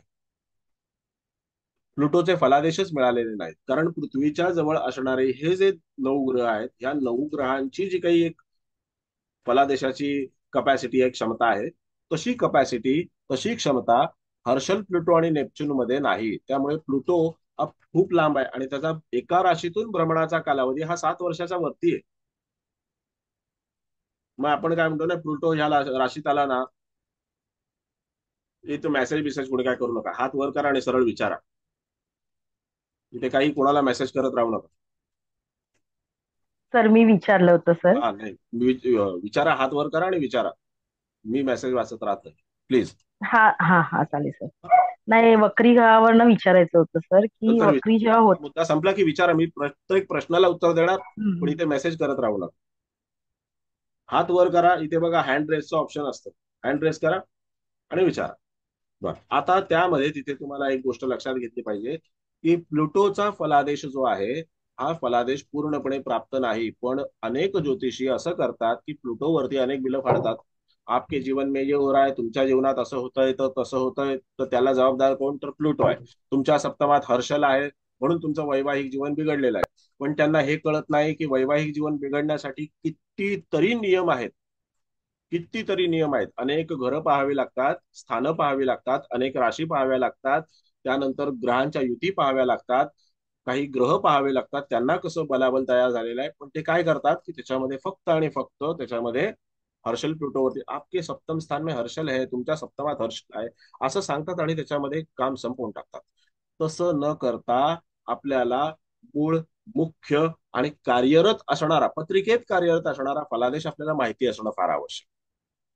त्याच्याकरता तिथे या ग्रहांना जबाबदार धरू नये. या प्रत्येक ग्रहाची जी कॅरेक्टरिस्टिक आहे ती वेगळी आहे. आता थोडक्यात तुम्हाला मी नेपच्यून बद्दल सांगतो. जसं आपण नेहमी म्हणतो ना की गुरुग्रह हा भक्तीचा कारक आहे, गुरुग्रह हा एखाद्याला भक्ती प्रदान करणारा आहे, गुरुग्रह माणसाला धार्मिक बनवणारा आहे, धर्मकार्य करायला लावणारा आहे. तर गुरुचं धर्मकार्य किती सीमित असतं ते फक्त लक्षात घ्या. गुरुचं धर्मकार्य जे आहे ते व्यापारी तत्वाचं धर्मकार्य. गुरुचं धर्मकार्य हे व्यापारी तत्वाचं आहे. म्हणजे प्रत्येक पत्रिकेमध्ये एकच ग्रह कार्यरत असतो असं नाही. मी फक्त एका ग्रहाबद्दल तुम्हाला सांगतो. नाही तर तुम्ही म्हणाल की एखाद्याच्या लग्नी गुरु आहे तर तो असाच आहे, एखाद्याच्या लग्नी केतू आहे तो तसाच आहे. तसं नाही. व्यवस्थित लक्ष द्या की जेव्हा गुरुग्रह एखादं धर्मकार्य करतो तर त्या धर्मकार्यातून तो काही अपेक्षित असतो. त्याच्या अर्थार्जनासाठी, मान सन्मानासाठी, त्याच्या उपजीविकेसाठी किंवा अन्य कुठल्या तरी गोष्टीसाठी तो अपेक्षित असतो आणि तो त्या अपेक्षेनुसारच काम करतो. तो गुरुग्रह आहे. बरोबर? म्हणजे जसं आपण एखाद्या मंदिरात गेलो तर तिथे पुजारी बसलेला असतो. तो पुजारी सकाळी 5 वाजल्यापासून ते संध्याकाळी मंदिर बंद होईपर्यंत तिथे असतो किंवा आणखीन काही शिफ्टमध्ये काम करत असेल. पण तिथे जे जे पुजारी बसतात, जे जे गुरुजी बसलेले असतात, तर ते काही ना काहीतरी अर्थार्जन करत असतात त्यांच्या उपजीविकेकरता. ते काही चुकीचं नाहीये, पण तिथे गुरुग्रह कार्यरत असतो. मंदिरात बसणारा गुरुच आहे, पण तो गुरु जो आहे, हा गुरु काही कारणासाठी एखादी गोष्ट जी आहे ती प्राप्त करण्यासाठी ते काम करत असतो. त्याच्यानंतर त्याच्या पुढची पायरी जी आहे ती कोणाकडे आहे, तर त्याच्या पुढची पायरी ही केतू ग्रहाकडे. त्याच्या पुढची पायरी केतूकडे असल्याच्या नंतर केतूचं म्हणणं असं असतं की मला मंदिराची आवश्यकता नाही, मी मंदिरात जाण्याची आवश्यकता नाही, किंवा मला असं वाटत नाही की मंदिरात जावं, मी जिथे डोळे मिटले, जिथे बसून डोळे मिटले, मी परमेश्वराचं दर्शन करू शकतो, असं केतूचं म्हणणं असतं. कारण केतू हा संन्यासी कारकत्वाचा ग्रह आहे, संन्यासी स्वभावाचा ग्रह आहे. मग केतूचं जे संन्यासत्व असतं ना, ते कसं असतं की तो अलिप्त अलिप्त अलिप्त होण्याचा इतरांपासून प्रयत्न करतो, लोकांपासून अलिप्त होण्याचा प्रयत्न करतो, जमावापासून अलिप्त होण्याचा प्रयत्न करतो, आणि त्याच्यामुळे त्याला जो वेळ मिळतो किंवा तो जे काही काम करत असतो ते तो परमेश्वराशी कनेक्ट होण्याकरता करत असतो. हे काम आहे त्याच्यामध्ये केतूचं. आणि नेपच्यून हा ग्रह असा आहे की ज्याला आपण नेहमी म्हणतो की नेपच्यून हा इंट्युशन्सचा कारक ग्रह आहे. बरोबर आहे, नेपच्यून इंट्युशन्सचा कारक ग्रह आहे, कारण नेपच्यून हा ग्रह केतूच्या सुद्धा वरचढ आहे. कारण केतूला असे काही नियम नसतात, गुरुला नियम असतात. गुरु काय करतो, मी व्हेजिटेरियन आहे, मी रोज सकाळी 3 वाजताच आंघोळ करतो, त्याच्यानंतर मी तिथं आपली पूजा अर्चना करून तिथं मंदिरात येऊन बसतो, देवाला अभिषेक करतो. हे सगळे जे काही सोपस्कार आहेत ना, हे कोण पाळतो, तर गुरु पाळतो. पण केतू जो आहे, केतू हे सगळे सोपस्कार पाळत नाही. केतूला अशा काही गोष्टी ज्ञात असतात, अशा काही गोष्टी माहिती असतात की त्याने 3 वेळेला तिथे चूळ भरली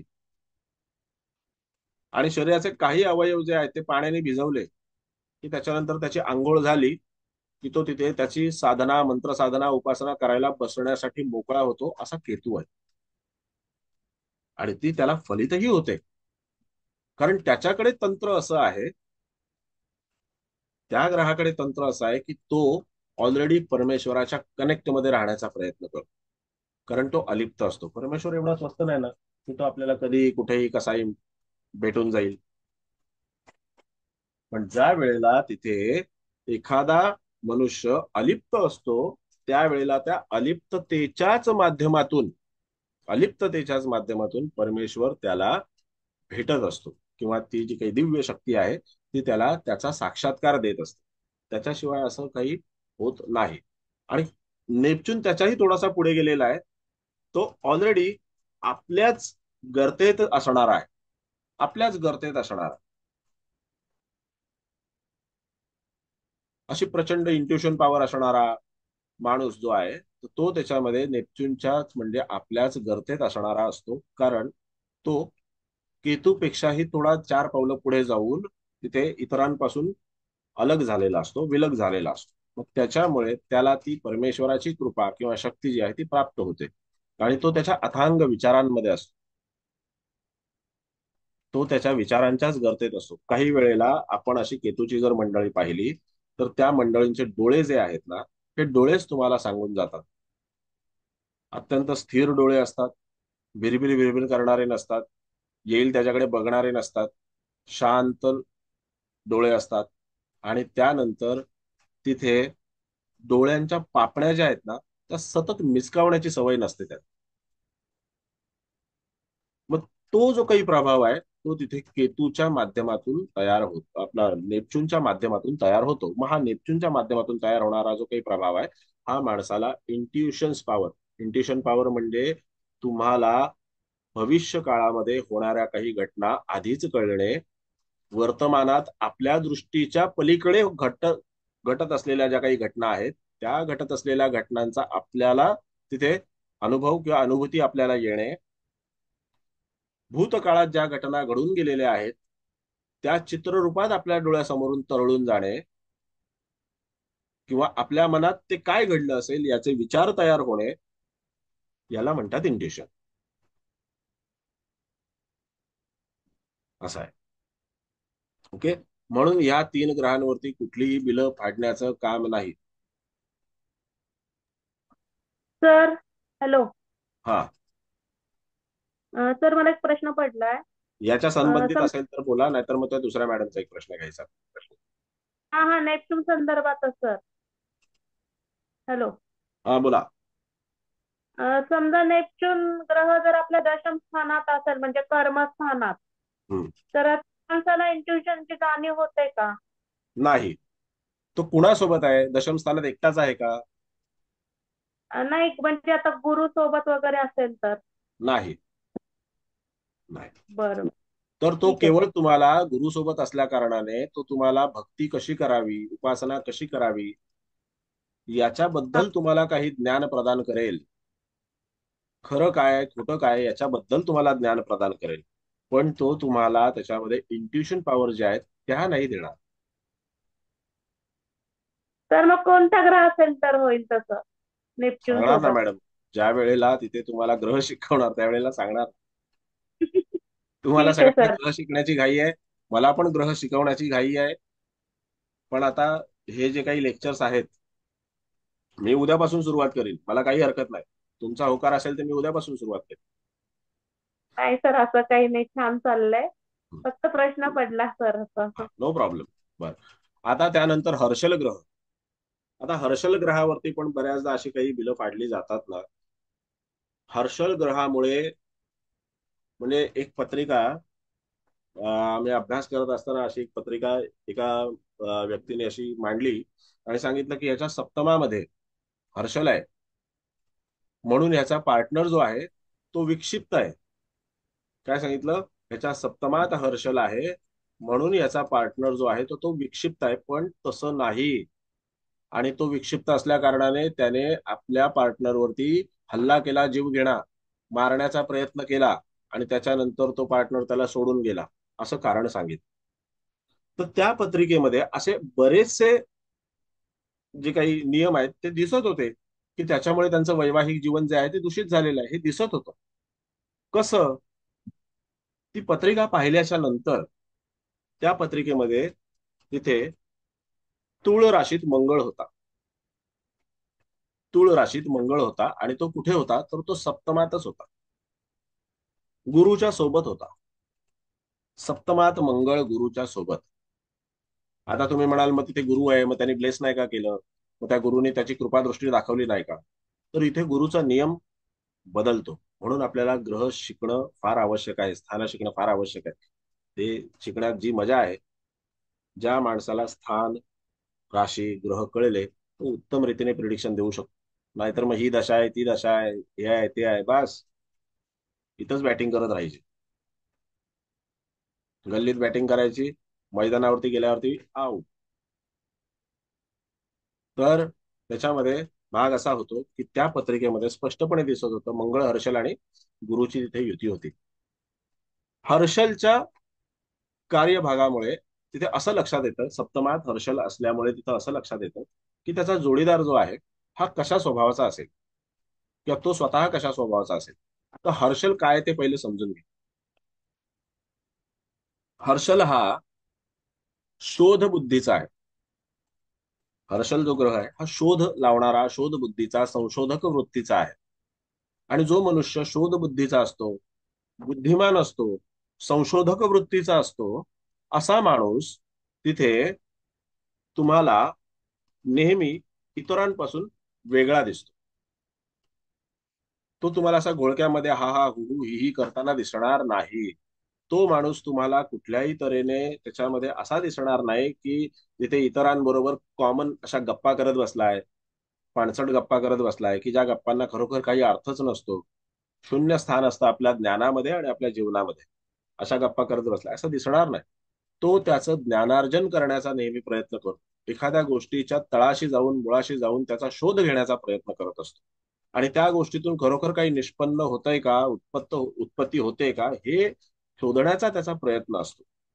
आपल्या स्वतःच्या जीवनामध्ये आणि जी गोष्ट आपल्या स्वतःच्या अखत्यारीत आहे अशा गोष्टींमध्ये वेगवेगळ्या तऱ्हेचे प्रयोग करणारा हर्षल ग्रह. अगदी साधं सोपं उदाहरण तुम्हाला सांगतो की त्याच्यामध्ये एखादा मनुष्य जर समजा लग्नी हर्षल किंवा लग्नेश हर्षल युक्त किंवा चंद्र हर्षल युक्त किंवा राशी स्वामी जो असेल, XYZ जो राशी स्वामी असेल, सूर्यापासून शनीपर्यंतचा जो कोणी राशी स्वामी असेल तो राशी स्वामी हर्षल युक्त असेल, तर अशा व्यक्तीला तो जे काही काम करतो ना त्याच्यामध्ये वेगवेगळे प्रयोग करून बघण्याची त्याला नेहमी इच्छा असते आणि तो तशा पद्धतीने प्रयोग करतो. अगदी त्याच्यामध्ये जर आपण असं म्हटलं की एखाद्या गृहिणीच्या लग्नी हर्षल आहे किंवा लग्नेश हर्षलच्या सोबत आहे किंवा चंद्र हर्षलच्या सोबत आहे, तर काय म्हणणार की ती विक्षिप्त आहे, विचित्र आहे, ती इतरांशी बोलत नाही, ती इतरांशी तेवढं ट्युनिंग ठेवत नाही, ती आपली आपली एकटीच असते. तर तसं नसून त्या व्यक्तीच्या मनामध्ये खूप मोठ्या प्रमाणामध्ये काही विचार चाललेले असतात आणि त्या विचारांना तिथे खत पाणी घालणारा ग्रह कोणता असतो? तो हर्षल असतो. तो हर्षल काय करतो अशा वेळेला? त्या व्यक्तीला वेगवेगळे प्रयोग करण्याकरता उद्युक्त करतो. त्यांना म्हणतो तुम्ही काहीतरी प्रयोग करा. समजा एखादी गृहिणी जर काही त्याच्यामध्ये पदार्थ बनवत असेल एखादा, तर त्या व्यक्तीला अशी इच्छा तयार होते की याच्यामध्ये अमुक एका पदार्थाच्या ऐवजी जो काही आपण मसाला त्याच्यामध्ये टाकणार आहोत, तर त्याच्याऐवजी आपण दुसरा काही मसाला टाकून पाहिला तर, हे करून पाहिलं तर, ते करून पाहिलं तर, अशा प्रकारे जर आपण काही वेगळा पदार्थ बनवू शकलो तर, अशी सगळी जी काही उत्पत्ती आहे ती हर्षल करत असतो. आता हे साधं गृहिणीचं झालं. पण जेव्हा एखादा मनुष्य इंजिनिअरिंग क्षेत्रात असेल, एखादा मनुष्य संशोधन क्षेत्रात असेल, एखादा मनुष्य मेडिकल क्षेत्रात असेल, एखादा मनुष्य रसायनशास्त्राच्या क्षेत्रामध्ये काहीतरी काम करत असेल, एखादा मनुष्य अभिनेता असेल, तरी सुद्धा तो त्याच्या अभिनयामध्ये किंवा त्याच्या कामामध्ये, त्याच्या इंजिनिअरिंग मध्ये किंवा अन्य कुठल्याही गोष्टीमध्ये खूप वेगवेगळे प्रयोग करून बघण्याचं धाडस ठेवतो आणि तशा पद्धतीने तो वागतो. प्रयोग फेल झाला ती त्याची पर्वा नसते त्याला, की माझा प्रयोग फेल झाला तर काय करू. तो कमर्शियल माइंडेड नाहीये. हर्षल जो आहे ना, तो कमर्शियल माइंडचा नाहीये. तो केवळ आणि केवळ मी जो प्रयोग करणार आहे तो प्रयोग कसा होतोय माझ्याकडून आणि त्याच्यातून मला आनंद मिळतोय का, एवढीच त्याची अपेक्षा असते. तो इतरांसाठी ती गोष्ट करत नाही. जो मनुष्य इतरांसाठी काही गोष्ट करतो ना, तो कधी पुढे जात नाही. आणि जो मनुष्य स्वतःच्या आवडीसाठी आणि स्वतःच्या केलेल्या कार्याचं किंवा गोष्टींचं मूल्यमापन जर करत असेल तर तो मनुष्य पुढे जातो. म्हणून कुठलाही संशोधक, कुठलाही तुम्हाला खगोलशास्त्रज्ञ किंवा कुठलाही तुम्हाला अगदी कुठल्याही बाबतीतलं, औषधांच्या बाबतीतलं असो, आयुर्वेदाच्या बाबतीतलं असो किंवा अन्य कुठल्याही बाबतीतलं संशोधन करणारा मनुष्य जो आहे तो तुमच्याशी कॉमन गप्पा नाही मारत बसणार. त्याला जर कळलं ना की हा मनुष्य माझ्या बुद्धीच्या तोडीचाच नाहीये, तर तो त्याशी गप्पाच मारणार. तर कुठेतरी काहीतरी सूत जुळायला लागतं, तेव्हाच तो गप्पा मारतो. मग आता ती पत्रिका जी तुम्हाला सांगितली, मेष लग्न आणि सप्तमात तुळेचा गुरु मंगळ हर्षल, तिथे असं सांगितलं गेलं की याच्यामुळे तिथे त्यांनी जीवघेणा हल्ला केला हर्षलमुळे. मंगळ का विसरताय? मंगळ हा सेनापती आहे, मंगळ हा शस्त्राचा कारक आहे, मंगळ हा धाडस दाखवणार आहे, मंगळ हा हल्ला करणार आहे, मंगळ हा केलेला हल्ला परतवून लावणार आहे. मंगळाकडे अशी धमक आहे की 2 कानफटात घ्याव्या आणि 2 कानफटात द्याव्या, ही धमक मंगळाकडे आहे. मंगळ भांडण बघून मागे कुठेतरी झाडाच्या मागे लपून राहत नाही, कुठेतरी भिंतीच्या मागे लपून राहत नाही. तो पहिला भांडण सोडवायला हात वरती करतो, बाया सरसावून पुढे जातो. तो म्हणतो मी हे भांडण सोडवतो, कारण त्याला माहितीये माझ्या बाहूंमध्ये बळ आहे, मी हे काम करू शकतो. मग असा मंगळ तिथे एखाद्या व्यक्तीवरती म्हणजेच आपल्या जोडीदारावरती हल्ला करायला मागे पाहणार नाही. तो मागे पुढे न पाहता हल्ला करतो. आणि त्यात दुसरा भाग असा आहे की सप्तमातला मंगळ हा वैवाहिक जीवन दूषित करतोय. आपल्या सगळ्यांना माहितीये, भांडण तंटा अशा अनेक गोष्टी तो त्याच्यामध्ये घडवतो.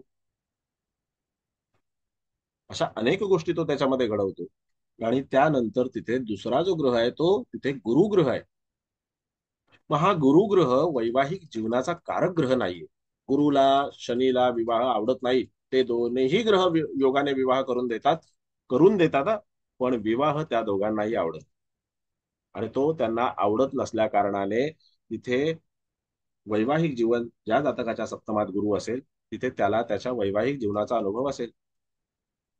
आपल्या जोडीदारापासून दुरावा, आपल्या वैवाहिक जीवनामध्ये ज्येष्ठ व्यक्तींचा त्याच्यामध्ये अतिरिक्त अंतर्भाव असणे, अतिरिक्त इंटरफिअरन्स असणे, त्याच्यानंतर आर्थिक घडामोडींवरून काही ना काहीतरी गोष्टी होणे, त्यानंतर तिथे मान अपमान सन्मान या सगळ्या ज्या काही गोष्टी आहेत त्याच्यावरून तिथे काहीतरी भानगडी होत राहणे, जोडीदाराला ज्याच्या सप्तमात गुरु आहे त्याला विरक्ती येणे, वैवाहिक जीवन नकोसं वाटणे किंवा वैवाहिक जीवनाच्या बाबतीमध्ये त्याला तेवढं आसक्ती नसणे. आपला जोडीदार आहे मग त्याच्याबरोबर तिथे संध्याकाळी हिंडायला फिरायला जावं किंवा त्याच्याबरोबर गप्पा मारत बसावं, हे त्याचं काम नसतं.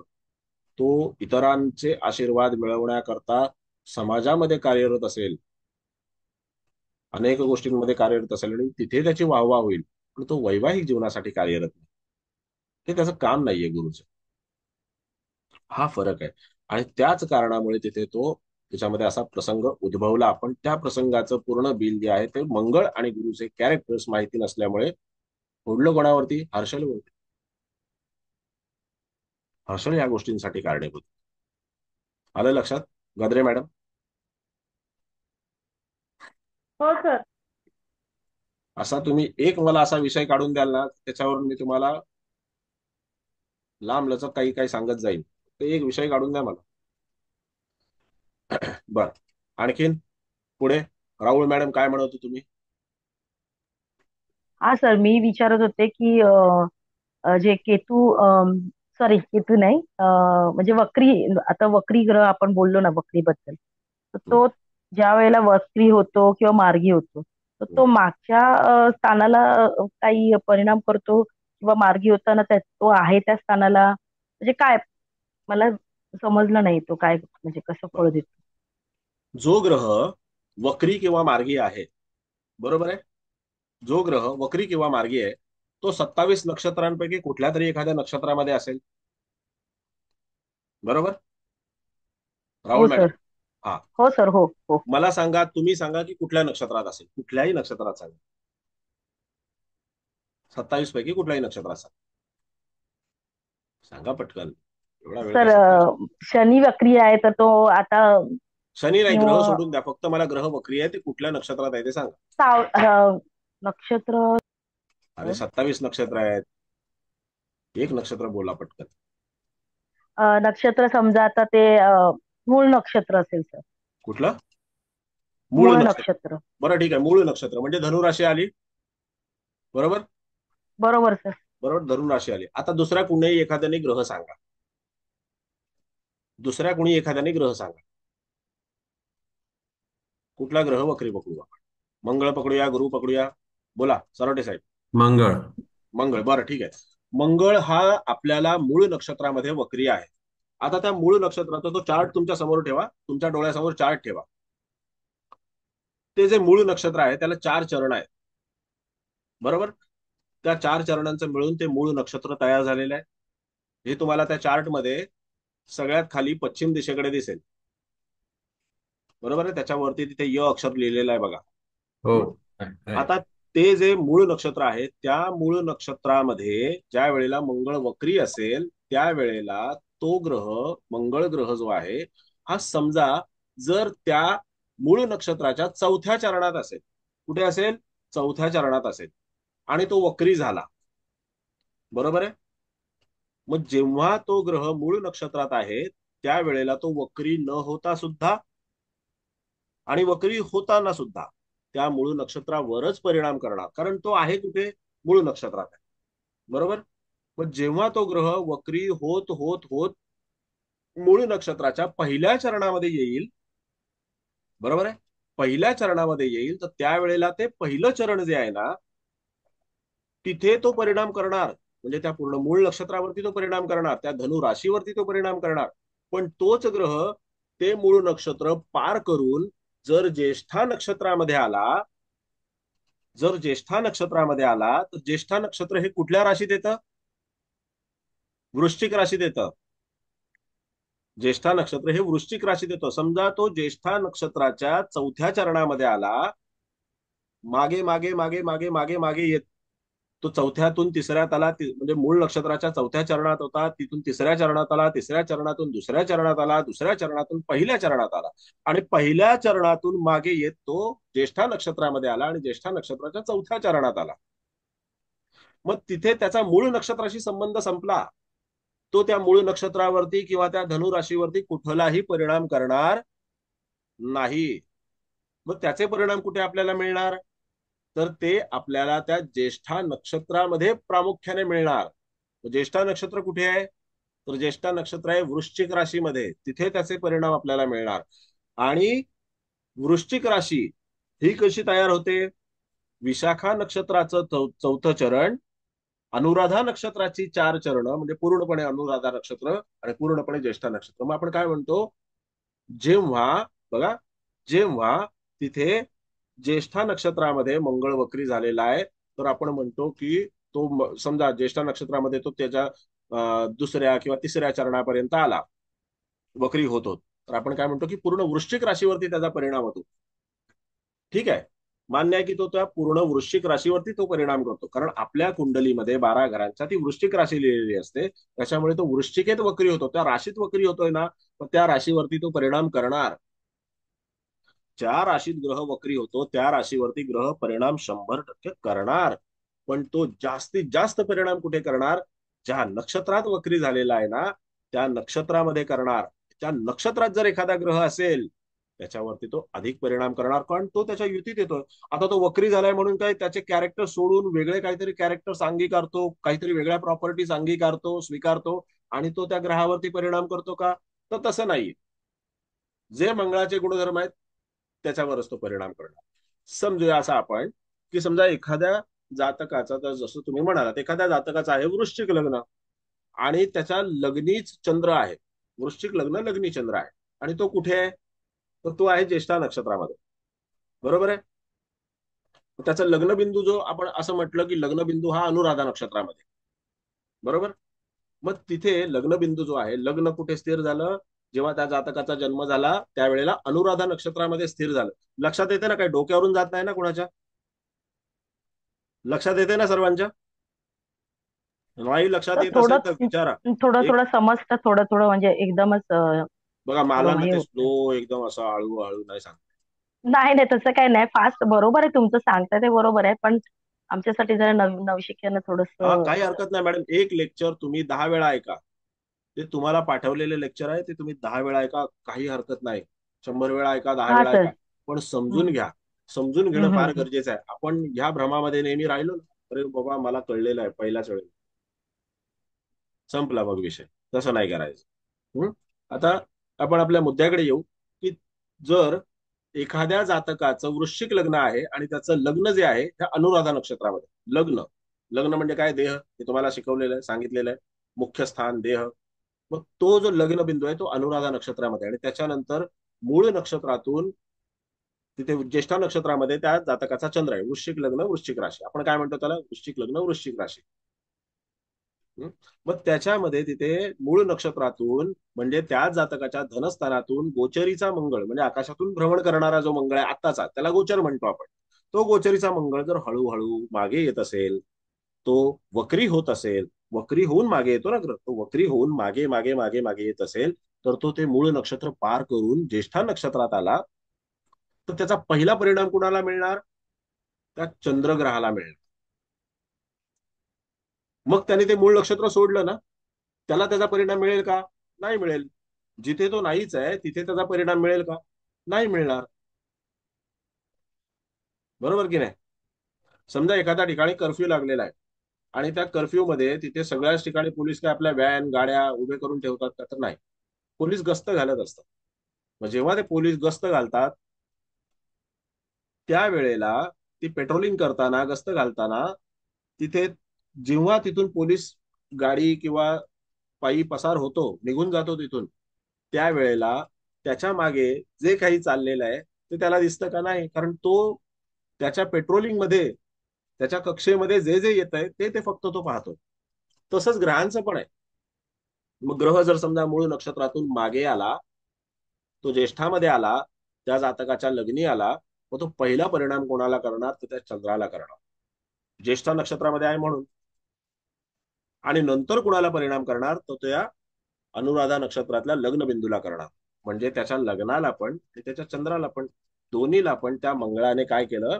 तिथे परिणाम करायला सुरुवात केली. कसा परिणाम करायला सुरुवात केली? तर मंगळाच्या कॅरेक्टर्सनुसार. वक्री असलेला ग्रह कोणत्याही वेगळ्या गुणधर्मांनी परिणाम करत नाही, त्याचे जे मूळ गुणधर्म आहेत त्यांनीच परिणाम करतो, हे लक्षात घ्या. मग चंद्राला जेव्हा मंगळ परिणामकारक ठरतो, परिणाम देत असतो, त्यावेळेला तो मनाला ऊर्जित अवस्था आणतो. बरोबर आहे. मनाला बळ देतो. मनाला बळ दिल्याच्या नंतर मनाची उग्रता आणि तीव्रता जी आहे ती वाढवतो. मग उग्रता वाढली, तीव्रता वाढली की माणसाला स्पीड जो आहे, माणूस स्पीड धारण करतो. उग्रता वाढली की तो राग धारण करतो. माणूस त्या पद्धतीचे विचार करायला लागतो, विचार मांडायला लागतो, तशी कृती करायला लागतो. कारण पहिली कृती तयार कुठे होते? मनात होते तयार. पहिली हातात कृती तयार होते का आपल्या? समजा एखाद्याच्या थोबाडात मारायची, गेल आणि पटकन थोबाडात मारले असं होतं का? पहिला विचार तयार होतो मनात की याच्या आज थोबाडीत मारायची, किंवा तिथे गेल्यावरती परिस्थितीजन्य भागामध्ये ते तयार होतो की अरे हा, आज याच्या थोबाडात द्यायची आहे. मग तो मनुष्य त्याच्या मुस्कटात देतो आणि मग म्हणतो की कृती झालेली आहे. मग पहिला परिणाम कुठे येतो? तर पहिला परिणाम तिथे येतो, चंद्रावरती. तो चंद्र माणसाला त्या पद्धतीने तिथे कार्यरत करतो. मग तो हळूहळू मागे आला, लग्न बिंदूकडे आला. की मग त्याच्या लग्न बिंदूवरती तो परिणाम करायला सुरुवात करतो. बरोबर की नाही? म्हणजे मग तिथे मागच्या नक्षत्राला आणि पुढच्या नक्षत्राला तो परिणाम करतो का? तर नाही. तो त्या राशीला परिणाम करतो. मागच्या राशीला. तुमचं म्हणणं काय होतं, मागच्या आणि पुढच्या राशीला परिणाम करतो का? तर तसं नाही. तो हा सर. त्याच राशीला परिणाम करतो ज्या राशीमध्ये तो आहे.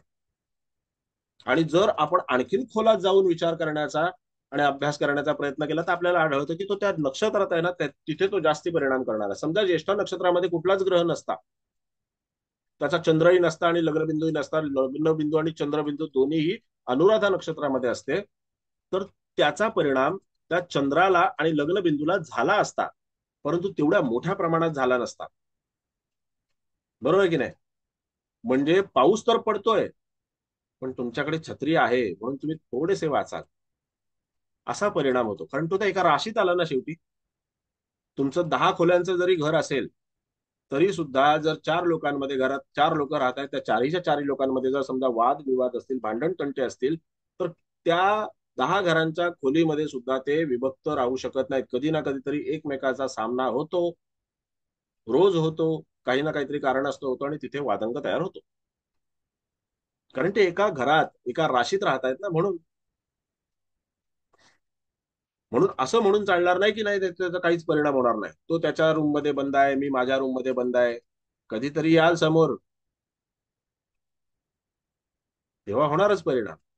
आलं लक्षात? कुणाला कळलं नाहीये असा कोण व्यक्ती आहे तर त्यांनी मला आताच विचार. सरवटे साहेब, समजले का तुम्हाला? हो सर, समजलं. हेलो। हाँ बोला. अगर सर समझो कि कोई ग्रह वक्री हुआ हाँ, तो उसके पीछे वाले पे असर होगा कि सेम आगे जो चरण में असर होगा? अभी तो मैंने वही बताया ना मैडम आपको कि पीछे वाले और आगे वाले. समजलं सर चांगलं. हाँ, एक मिनिट. हाँ मॅडम, राहुल मॅडम, असा आहे की मी आताच तुम्हाला सांगितलं, अभी मैंने आपको बताया कि पीछे वाले चरण में मैंने जो अभी एक 10 से 12 मिनट का जो व्याख्यान दिया, तो उसमें आप सुनिए उसको वापस एक बार और उसको हम्म। आप समझिए कि कब परिणाम उसका होता है. मैंने हम्म। मूल नक्षत्र में मंगल को वहां पर ऐसे बोला कि वो मंगल वक्री हो गया, और वो वक्री हम्म। होने के बाद में जब पीछे आया तो पीछे कौन से राशि पे, कौन से नक्षत्र पे वो परिणाम करेगा. हम्म। जब वो ज्येष्ठा नक्षत्र में है तो ज्येष्ठा नक्षत्र के ऊपर परिणाम करेगा, और ज्येष्ठा नक्षत्र कौन से इसमें है तो वृश्चिक राशि में, तो पूरे वृश्चिक राशि पे परिणाम करेगा. और वो हम्म। जो वृश्चिक राशि के ऊपर परिणाम करेगा, तो वो वृश्चिक राशि 3 नक्षत्रों से बनी, 2.25 नक्षत्रों से बनी हुई है. यस। तो नक्षत्र के ऊपर वो पूरा का पूरा परिणाम करेगा, लेकिन उसकी तीव्रता कैसी रहेगी? हम्म। निष्ठा नक्षत्र के लिए कितनी रहेगी, अनुराधा के लिए कितनी कितनी रहेगी, और हम्म। विशाखा के लिए कितनी रहेगी, ये हमें वो पत्रिका देख के तय करना है. ओके। समझ में आ गया आपको? हाँ हाँ। ठीक. बोला संजय जी. सर, जसं तुम्ही सांगितलं की चंद्र पण वक्री होतो पौर्णिमेच्या जवळपास. हा, तर असं बाकीच्या ग्रहांचं पण असतं का की एखाद्या स्पेसिफिक राशीतच होतात किंवा ह्याच्यातनं, का ते कुठल्याही राशीत कुठल्याही नक्षत्रात होऊ शकतात वक्री? कुठल्याही राशीत आणि कुठल्याही नक्षत्रात होऊ शकतो. बर. असं काही स्पेसिफिक राशींमध्ये होत नाही, कारण बर. सूर्याच्या भ्रमणावरती आहे ना साहेब. आता मंगळ वक्री आहे बघा, आता सध्या मंगळ वक्री आहे. ठीक. जर आता मंगळ वक्री आहे आताच्या घडीला, तर त्याच्यामध्ये मंगळ कुठे आहे? मंगळ आहे कर्क राशीमध्ये, बरोबर. तर मंगळ मार्गी झालेला, आता गुरु वक्री आहे. आता ज्या वेळेला तिथे गुरु वक्री आहे, तर गुरु आहे वृषभ राशीमध्ये. गुरु कुठे आहे? वृषभ राशीमध्ये. आणि सूर्य कुठे आहे? तो सूर्य जो आहे हा त्याच्या समसप्तकात आहे. मगाशी मी जे सांगितलं ना तुम्हाला की हम्म. 6, 7 आणि 8 हो. एवढ्या राशींच्या अंतरावरती जर असेल, म्हणजे जर गुरु वृषभेत आहे, तर जो सूर्य जो आहे हा कुठे आहे? तो सूर्य वृश्चिक राशीत आहे. जर वृश्चिक राशीतून आपण 7वी राशी मोजली तर वृषभ राशी येते. तर ती वृषभ राशी मध्ये जो गुरु वक्री आहे तो त्या समसप्तकामुळे आहे. जेव्हा गुरु तुळेला होता त्यावेळेला सुद्धा तो त्याच्यामध्ये तशाच प्रकारे परिणाम. त्याच्यानंतर जेव्हा तो धनुत येईल धनु नंतर तो मकरेत येईल. त्या मकरेत आल्याच्या नंतर तिथे गुरुग्रह जो आहे हा मार्गी होईल आणि तो पुढे पुढे जायला लागेल. तर गुरुचा स्पीड तुम्ही कमी होईल. सॉफ्टवेअर सांगितलं होतं हे बघण्यासाठी. तुम्हाला बरीचशी सॉफ्टवेअर साहेब उपलब्ध आहेत. हिंदू कॅलेंडर नावाचं एक सॉफ्टवेअर आहे आणि मी तुम्हाला तुम्हाला चांगल्यापैकी पत्रिका बनवता येतील किंवा तुम्हाला पत्रिका ज्या आहेत त्या म्हणजे जशी मी पत्रिका मांडली होती एक सर्वतोभद्र चक्रची, तर तशी पत्रिका रेडीमेड पत्रिका बनवून मिळेल अशा पद्धतीचं जे काही सॉफ्टवेअर आहे त्या सॉफ्टवेअरच्या मालकाचा मी तुम्हाला नंबर सगळ्यांना प्रोव्हाइड करीन.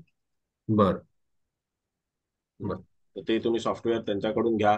अत्यंत स्वस्त दरामध्ये ती व्यक्ती सॉफ्टवेअर विकते. वर्षभरासाठी आपल्याला सॉफ्टवेअर देते आणि मला वाटतं काहीतरी 1000 रुपयापेक्षा पण कमी पैसे घेतात वर्षभरासाठी. बर. ते पण सर्वतोभद्र चक्रासाठी आहे, पण जनरल तुम्हाला पाहिजे तर तुम्ही हिंदू कॅलेंडर वापरू शकता किंवा अजून कुणाला काय काय सॉफ्टवेअर माहिती असतील. ठीक आहे सर. ओके, धन्यवाद. आता इथे मेसेजमध्ये सॉफ्टवेअर टाकत राहू नका नाव. बरं. आणि कुणाला वैयक्तिकरित्या तुम्हाला हे सॉफ्टवेअर पाहिजे का त्याच्यातून ग्रुपमधून नंबर घ्या आणि एकमेकाला फोन बिन करत राहायचे नाहीत पुढे.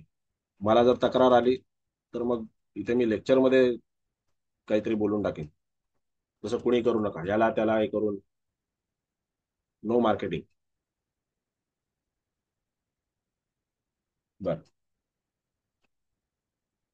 बर, बोला आणखीन काय. Thank you sir.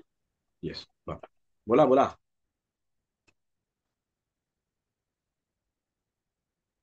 बोला, आणखीन काही कोणाला विचारायचं आहे का. आचार्य मॅडम, तुम्ही मगाशी माईक ओपन केला होता, तुम्हाला काही विचारायचं होतं का. आचार्य मॅडम. बरं, ठीक आहे. आता आपण जसं प्रत्येक ग्रहाच्या बाबतीमध्ये तिथे आपल्याला त्याचा एक कालावधी असतो. प्रत्येक राशीमध्ये त्याचा राहण्याचा एक कालावधी असतो. तो सुद्धा आपल्याला सर्वसाधारणपणे माहिती असणं आवश्यक आहे. तुम्हाला सूर्याचा कालावधी कळलेला आहे. 1 महिना म्हणजे साधारणपणे 30 दिवस तो त्याच्यामध्ये एका राशीमध्ये असतो, बरोबर. तर आणि एका दिवसाला 1 अंश भोगतो. तर गुरु सारखा जो ग्रह आहे साधारणपणे 1 वर्षभर एका राशीमध्ये असतो. शनी सारखा ग्रह जो आहे हा साधारणपणे 2.5 वर्ष एका राशीमध्ये असतो. मंगळासारखा ग्रह हा 45 दिवस एका राशीमध्ये असतो. शुक्रासारखा ग्रह हा सुद्धा आणि बुधासारखा ग्रह तर सतत तो सूर्याच्या सोबत असतो. बुध जो आहे तो सतत सूर्याच्या सोबत असतो आणि शुक्रासारखा ग्रह जो आहे हा त्याच्यामध्ये साधारणपणे 45 ते 65 दिवस एका राशीमध्ये ते भ्रमण करत असतो. त्यानंतर जर आपण राहू केतूचा विचार केला, राहू केतू हे 1.5 वर्षाचा कालावधी, त्यांच्या कालावधीमध्ये आणि सूर्याच्या कालावधीमध्ये कधीही बदल होत नाही. 1.5 वर्ष ते पूर्णपणे त्याच्यामध्ये उपस्थित असतात त्या एका एका राशीमध्ये आणि ते मागे मागे येत असतात. त्यानंतर जर चंद्राचा आपण कालावधी पाहिला तर चंद्र हा तिथे साधारणपणे 2 दिवस ते 2.25 दिवस एका राशीमध्ये असतो आणि 1 दिवस एका नक्षत्रामध्ये असतो. असा ग्रहांचा जो काही कालावधी आहे तो आपल्याला त्याच्यामध्ये लक्षात घेणं आवश्यक आहे.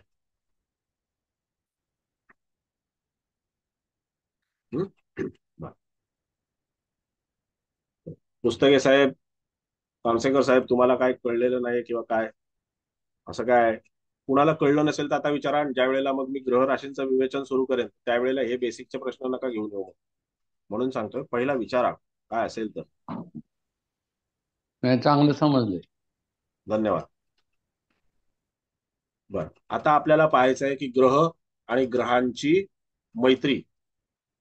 आपण नेहमी म्हणतो ना की ग्रहांची मैत्री आहे का, मग ती ग्रहांची मैत्रीच असेल तरच असं होईल, तरच तसं होईल, असं हे जे काही सगळं आपण नेहमी म्हणत असतो. तर मित्र ग्रह कोणते आणि शत्रू ग्रह कोणते, पापग्रह कोणते आणि शुभ ग्रह कोणते, तर ह्याच्याबद्दल पहिल्यांदा आपण जाणून. पहिला शुभ ग्रह कोणते. तर शुभ ग्रह म्हणजे त्याच्यामध्ये चंद्र, बरोबर. बुध, चंद्र, बुध, शुक्र आणि गुरु हे 4 नैसर्गिकरित्या शुभ ग्रह आहेत. चंद्र, बुध, शुक्र आणि गुरु हे 4 ग्रह नैसर्गिकरित्या शुभ ग्रह आहेत. त्यानंतर पापग्रह. पापग्रह म्हणजे निसर्गतः पापग्रह आपण सूर्याला म्हटलेला आहे. बरोबर आहे. सूर्य हा निसर्गतः पापग्रह आहे. त्यानंतर मंगळ आहे, शनी आहे, राहू आहे आणि केतू आहे. म्हणजे ही एक गँग आहे आणि ती एक गँग आहे. बरोबर. पापग्रहांची आणि शुभग्रहांची. आता ज्या वेळेला आपण या ग्रहांची मैत्री पाहतो आपसामध्ये, या ग्रहांची आपण आपसात मैत्री पाहतो, त्यावेळेला ही जी गँग आहे ती थोडीशी चेंज होऊन जाते. त्याच्यात काय होतं तर आता एक जर आपण पाहिलं तर सूर्य आणि त्याचे मित्रग्रह. बरोबर आहे. तर सूर्याच्या ह्याच्यामध्ये पहिले मित्रग्रहांची जी हे आहे ते कोण आहेत तर सूर्य, मंगळ, चंद्र आणि गुरु हे 4 मित्रग्रह आहेत. सूर्य, मंगळ, चंद्र आणि गुरु हे 4 ग्रह एकमेकांचे मित्र आहेत.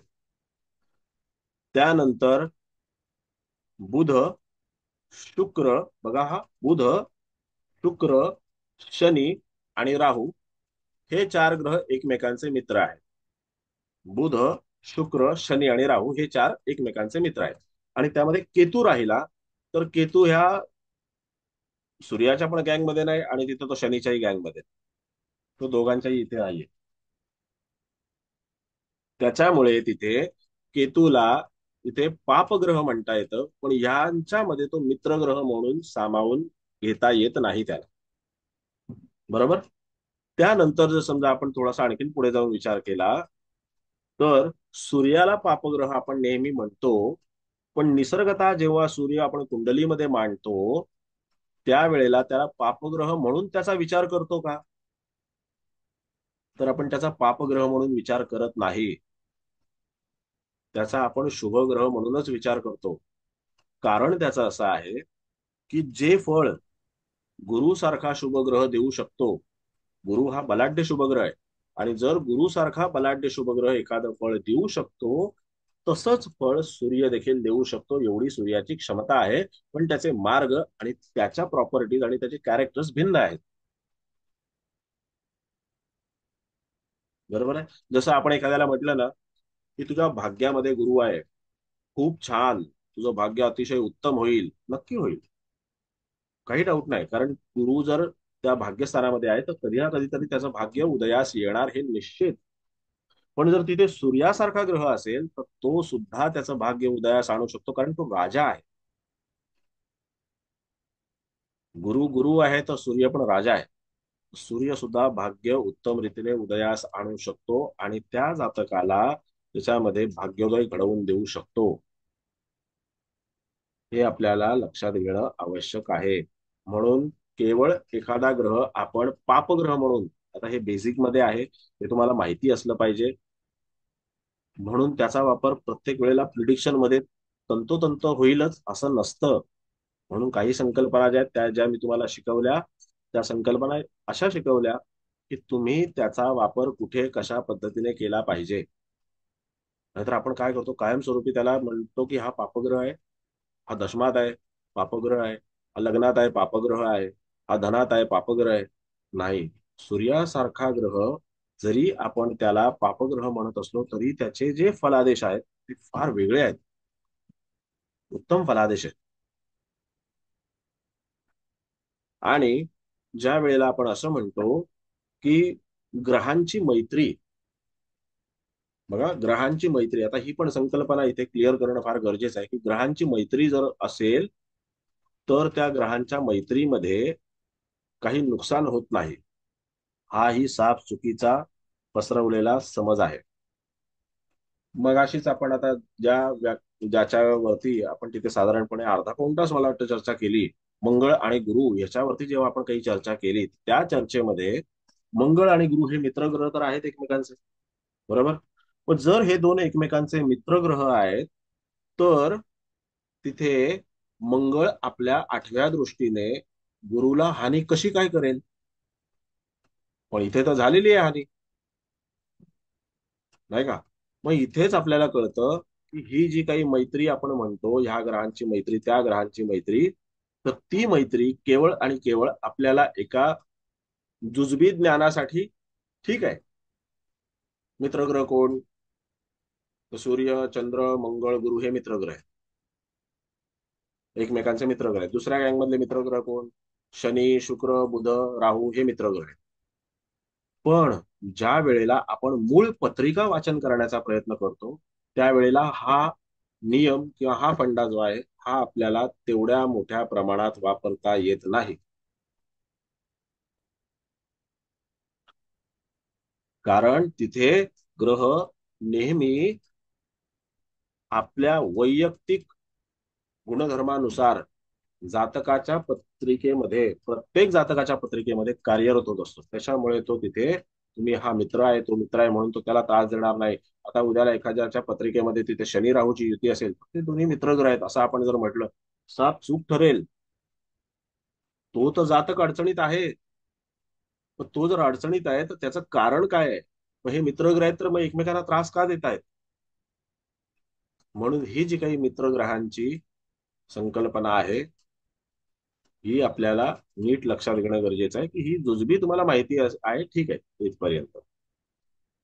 त्याच्या पुढे जाऊन जर समजा आपण विचार केला तर प्रत्येक ग्रह एकमेकांच्या सोबत तिथे कोणत्या प्रकारे बिहेव करतो हे आपल्याला लक्षात घेतलं पाहिजे आणि ज्याचे जातकाला कसे परिणाम मिळतात. जसं तुम्हाला आणखीन एक उदाहरण देतो. बुध आणि सूर्य हे नेहमी एकत्र असतात, बरोबर आहे? मग सूर्य म्हणजे कोण आहे? सूर्य म्हणजे राजा आहे, सूर्य म्हणजे पिता आहे, सूर्य म्हणजे पती आहे. मग सूर्य म्हणजे जर राजा आहे तर बुध कोण आहे? तर बुध म्हणजे युवराज आहे, बुध म्हणजे सचिव आहे, बुध म्हणजे पुत्र आहे. पुत्र संतती ही मंगळाकडून पाहिली जाते, पण बुध म्हणजेच त्याच्यामध्ये तिथे सूर्याच्या सोबत आहे, तो युवराज आहे. मग जेव्हा बुध हा शनीचा गँग मधला मित्रग्रह आहे, त्यांच्या गँग मधला, आणि सूर्य जो आहे हा मंगळाच्या गँग मधला मित्रग्रह आहे, तर मग इथे कॉम्बिनेशन वेगळं का? हेच आपल्याला लक्षात घेतलं पाहिजे. कारण हे जे काही नियम आहेत ना हे इथे आल्याच्या नंतर पूर्ण बदलून जातात आणि मग जो पत्रिका वाचन करणारा जातक असतो कन्फ्यूज होऊन जातो. तो म्हणतो अरे तिकडे तर असं शिकवलंय, मंगळ आणि बुध शत्रुग्रह आहेत आणि त्याच्यामध्ये सूर्य आणि मंगळ मित्रग्रह आहेत आणि सूर्य आणि बुध हे शत्रुग्रह आहेत असं जर आपल्याला शिकवलेलं आहे तर मग एवढी इथे तफावत का? फलादेशामध्ये एवढी तफावत का? जात म्हणजे जो विद्यार्थी आहे त्याने असा विचार करणं साहजिक आहे, स्वाभाविक आहे. म्हणून तुम्हाला हा फंडा समजावून सांगणं गरजेचं आहे की जेव्हा आपण ही 12 घरांची कुंडली पाहतो त्यावेळेला इथे गणित बदलून जातात. जसं आपल्या धर्तीवरती जे राजकारण चालतं तसंच राजकारण, तशाच गोष्टी त्या आकाशामध्ये चालत असतात, बरोबर आहे? किंवा आपण असं म्हणू उलट पक्षी की जेव्हा तिथे आकाशामध्ये अशी स्थिती आहे त्याचा परिणाम, त्याचे पडसाद, त्या ग्रहांचे जे काही परिणाम पडसाद आहेत हे आपल्या धर्तीवरती उमटत असतात. त्याच पद्धतीने धर्तीवरती सुद्धा घटना होत असतात. आता मंगळ आणि सूर्य हे दोन्ही मित्रग्रह आहेत, पण मंगळ हा सेनापती आहे आणि सूर्य हा राजा आहे. तर राजा आणि सेनापतीमध्ये अंतर आहे. राजा एखाद वेळेला आपल्या गादीवर युवराजाला बसायला देईल, सेनापतीला बसायला देईल का? पण सेनापती जर बसला तर उठणारच नाही. ते माईक बंद करून खोका ना.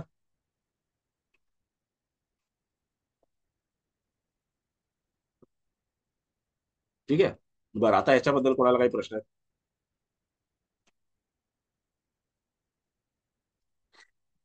काही कळलं नाही यातलं, काही डोक्यावरून गेलेलं आहे किंवा काही माझ्या अमुक एक विषय लक्षातच आला नाही, आत्ताच विचारा, मी आत्ता क्लिअर करतो. सर थोडं डोक्यावरनं गेलंय, पण मी रेकॉर्डिंग ऐकून वगैरे पुढच्या लेक्चरमध्ये तुम्हाला विचारायचं चालेल?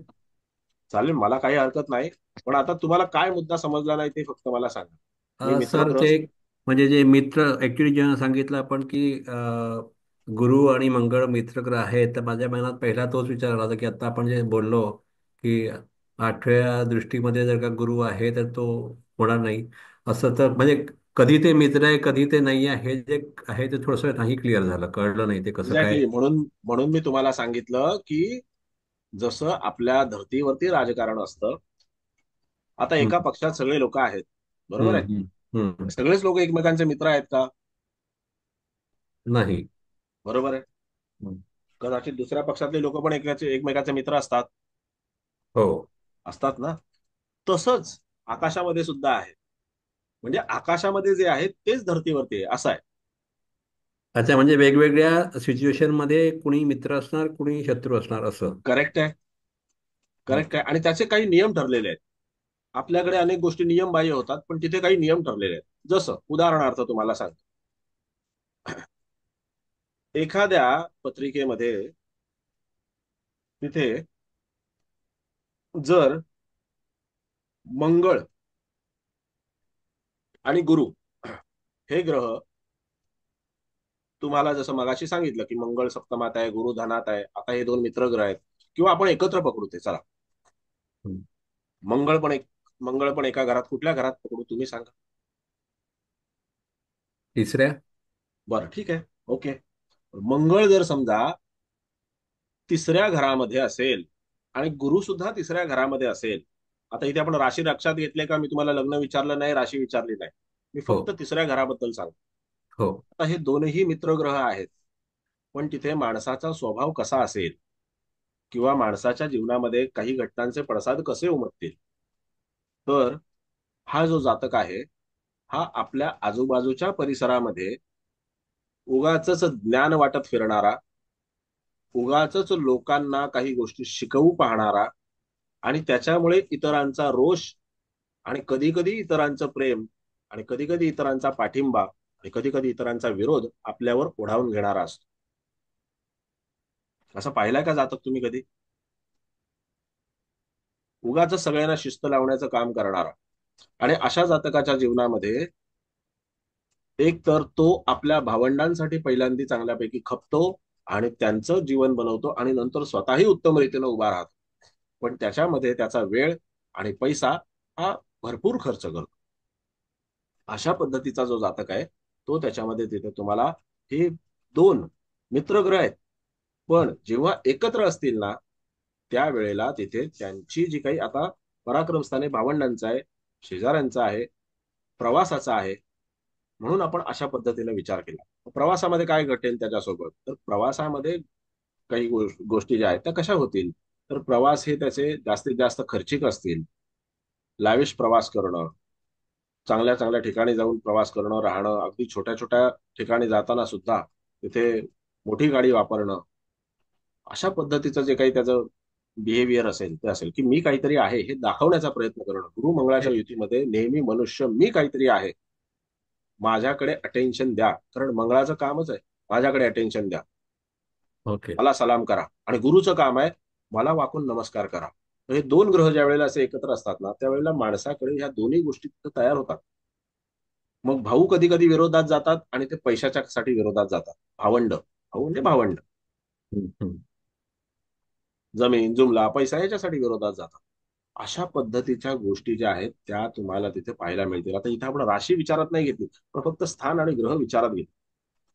अशा माणसाकडे ज्ञान भरपूर असेल, पण त्याची ज्ञान इतरांना प्रदान करण्याची जी शैली आहे किंवा ज्ञान जे आहे आपल्याकडे, जी जी काही एक माहिती आहे, ज्ञान आहे, ते लोकांना सांगण्याची शैली खूप वेगळी असते.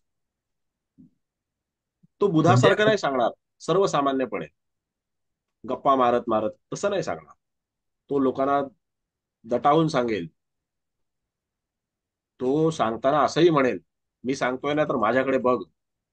शनी, मंगळ, सूर्य, गुरु या ग्रहांना जर समजा तुम्ही त्यांच्याशी बोलत असाल, म्हणजे तो जर तुमच्याशी बोलत असेल आणि तुम्ही जर त्याच्याकडे इकडे तिकडे बघत राहिला ना तर त्याला राग येतो. तो म्हणतो इथे माझ्याकडे बघ, मी बोलतोय ना तुझ्याशी. हं, तुम्ही जर हं. फोनमध्ये तिथे काहीतरी करत राहाल तरी सुद्धा तो दटावतो तिथे. फोन बाजूला ठेव म्हणे.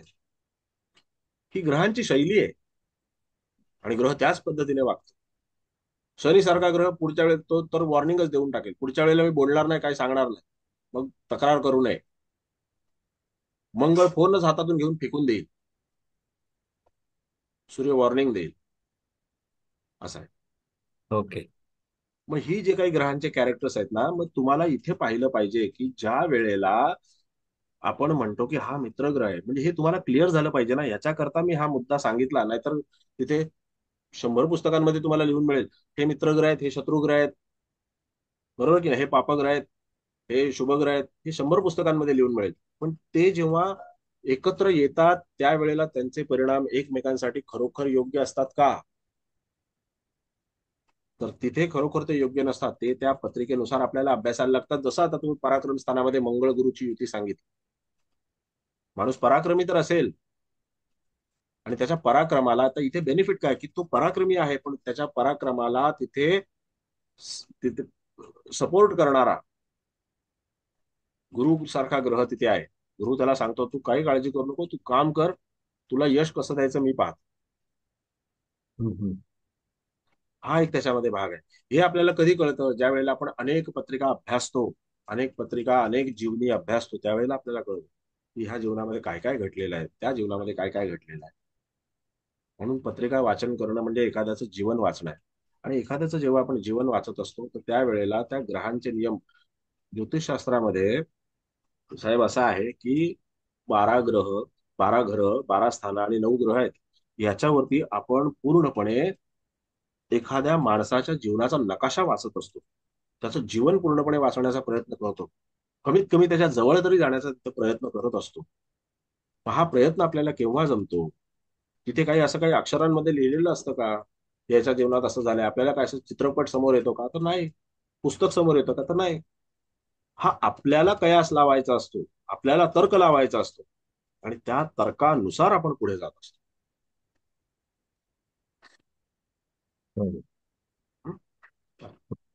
आणखीन तर हा बुध ग्रह ज्या ग्रहाबरोबर असतो तसेच तो फलादेश देतो ना. बुध म्हणजे ग्रह शुभ ज्या ग्रहात, हा शुभ बोला बोला ग्रहाबरोबर असेल तर शुभ देईल, पाप ग्रहाबरोबर असेल तर पाप ग्रहासारखा देईल, असं म्हणतात ना. असं म्हणतात, पण ते तितकं खरं नाहीये. आता जर आपण रवीला पापग्रह म्हटलं तर तो तसे फलादेश देतो का, तशी फळं देतो का? हम्म. नाही तशी फळं देत. तुम्हाला अगदी उदाहरणादाखल सांगतो. एका व्यक्तीच्या दशम स्थानामध्ये सूर्य आणि बुधाची युती आहे. दशम स्थान हे कर्माचं स्थान आहे, सगळ्यांना माहिती आहे, व्यवसायाचं स्थान आहे, व्यापाराचं स्थान आहे, राजकारणाचं स्थान आहे, तुम्हाला उच्च पदावर घेऊन जाणारं स्थान आहे, बरोबर आहे पुस्तके साहेब? हा बरोबर आहे. आता त्या स्थानामध्ये जर समजा सूर्य आणि बुधाची युती आहे, सूर्य हा याचा मित्रग्रह नाहीये बुधाचा, बरोबर की नाही? नाही नाही नाही. दोन्ही वेगवेगळ्या गँग मधले लोक आहेत. बुध शनीच्या गँग मधला आहे, सूर्य जो आहे तो मंगळाच्या याच्यामधला आहे, मंगळ गुरु चंद्र अशी ती हे आहे, आणि इकडे बुध आहे. तर याच्यामध्ये हे दोन मित्रग्रह नाही आहेत. त्याच्यापैकी बुध हा शुभग्रह आहे. बघा, बुध हा शुभ ग्रह आहे आणि सूर्य हा निसर्गतः पापग्रह आहे. असं आपण प्रत्येक पुस्तकामध्ये वाचतो, ऐकतो, आपल्याला बेसिक मध्ये शिकवलं जातं. काही वेळेला वर्ष वर्ष लोक बेसिकच करत राहतात. मग आता ह्याच्यामध्ये जर समजा असं सांगितलं असेल तर ह्या दोन ग्रहांच्या युतीने ते स्थान इतकं बलवान होतं, इतकं प्रबळ होतं की त्या व्यक्तीची प्रगती ही कुणीही थांबवू शकत नाही. तो व्यापारात हुशार, तो इतरांना मॅनेज करण्यामध्ये, कारण बुध आणि सूर्य, बुध बुद्धीने आणि सूर्य त्याच्या हुकूमत जी त्याची असते किंवा त्याचं एक अनुशासन अधिकारवाणी. असतं, अधिकार जो असतो, त्या अधिकाराने आणि त्याच्या अनुशासन पद्धतीने तो इतरांना कंट्रोल करण्याचा प्रयत्न करतो. सगळ्या गोष्टीवरती तो आपलं नियंत्रण ठेवतो. अगदीच त्याला कितीही बाजूला ठेवण्याचा प्रयत्न केला तरी सुद्धा कधी ना कधीतरी सूत्र तो स्वतःच्या हातात घेऊन येतो. हे त्याचं काम आहे, कारण तो राजा आहे ना. शेवटी तुम्ही काही केलं सेनापती कितीही लढला, कितीही रक्त सांडलं, कितीही पराक्रम गाजवला, तरी पण विजयाची माळ ही नेहमी राजाच्याच गळ्यात पडते. तर अशा वेळेला तिथे आपण जर विचार केला तर हे दशम स्थान जर ह्या दोन ग्रहांनी युक्त असेल, बुध आणि सूर्याने, तर त्या माणसाला किती उत्तम पद्धतीने प्रतिसाद मिळू शकतो त्याच्या जीवनामध्ये, त्या दशम स्थानाच्या बाबतीमध्ये, हे लक्षात घ्या. दुसरा भाग असा की मंगळ आणि सूर्य. बघा, मंगळ आणि सूर्य हे दोन ग्रह जे आहेत, हे दोन ग्रह मित्र ग्रह आहेत, बरोबर? हो, बरोबर आहे. आणि दोन्ही ग्रह पापग्रह पण आहेत. हो, बुधासारखा बरोबर शुभ आहे. ग्रह नाही ना मंगळ, तो पापग्रह पण आहे. हे दोन दशमात असतील ना, हे दोन्ही ग्रह जर समजा युती असेल ह्या दोघांची दशम स्थानामध्ये, तरी सुद्धा पत्रिका बलवान होते. तरी सुद्धा पत्रिका बलवान होते. पण ती पत्रिका बलवान होत असताना तिथे ऊर्जा जास्त खर्च होते, कारण मंगळ हा बुद्धीचा नाही, हा ऊर्जा खर्च करणारा ग्रह आहे, हा लढवय्या ग्रह आहे. बरोबर बरोबर. मंगळ हा रणांगणामध्ये एखाद्याला हरवणारा ग्रह आहे, आणि बुध जो आहे हा रणांगणात येण्याच्या आधीच एखाद्याला हरवून टाकणारा ग्रह आहे. ह्या दोघांमध्ये बुद्धीनं. फरक. मग जर राजासोबत मंगळ असेल, सेनापती असेल, तर राजाला रणांगणात उतरणं आहे, त्याला लढाई करणं आहे, तलवार चालवणं आहे, सगळं करणं आहे. आणि जर तो बुधाच्या सोबत असेल, सचिवाच्या सोबत असेल, तर तो रणांगणात राजाला न उतरू देता तिथे शत्रूचा फडशा पाडणारा आहे. सिर्फ एक मौका. तुम्ही अफजल खानाचा वध आठवा. महाराजांनी काय केलं? बुधाचाच वापर केला ना. बरोबर. हा फरक आहे. आणि तोच बाजीराव, म्हणजे श्रीमंत बाजीराव पेशव्यांनी काय केलं? तर त्यांनी काय केलं, एवढं बाहुबळ होतं, मनगडात एवढी शक्ती होती, एवढा वीर्यवान पराक्रमी तो सेनापती होता, पंतप्रधान होता, की त्याने तिथे त्याच्या कारकिर्दीमध्ये राघोबा दादाने अटकेपार झेंडा घेऊन गेले. मराठ्यांचा झेंडा अटकेपार लागला मैदानात. एकही युद्ध मनुष्य हरला नाही.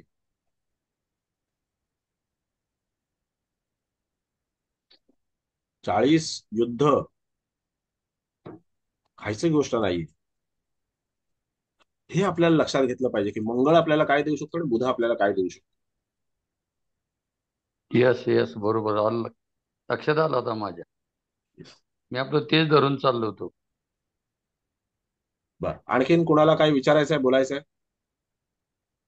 याच्यासाठी तुम्हाला वाचन 40% आणि विचार 60% गरजेचा आहे.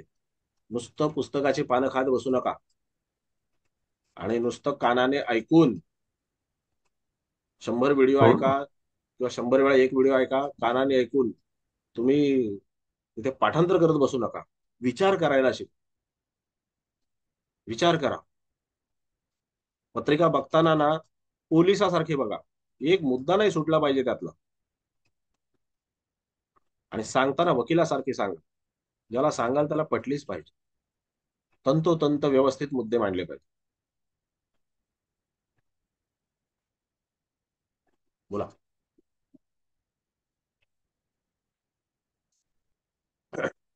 आणखीन आणखीन काही कोणाला प्रश्न आहे, विचारायचे? 5 मिनिटं राहिलेली आहेत. मेहता मॅडम, तुम्हाला काय प्रश्न?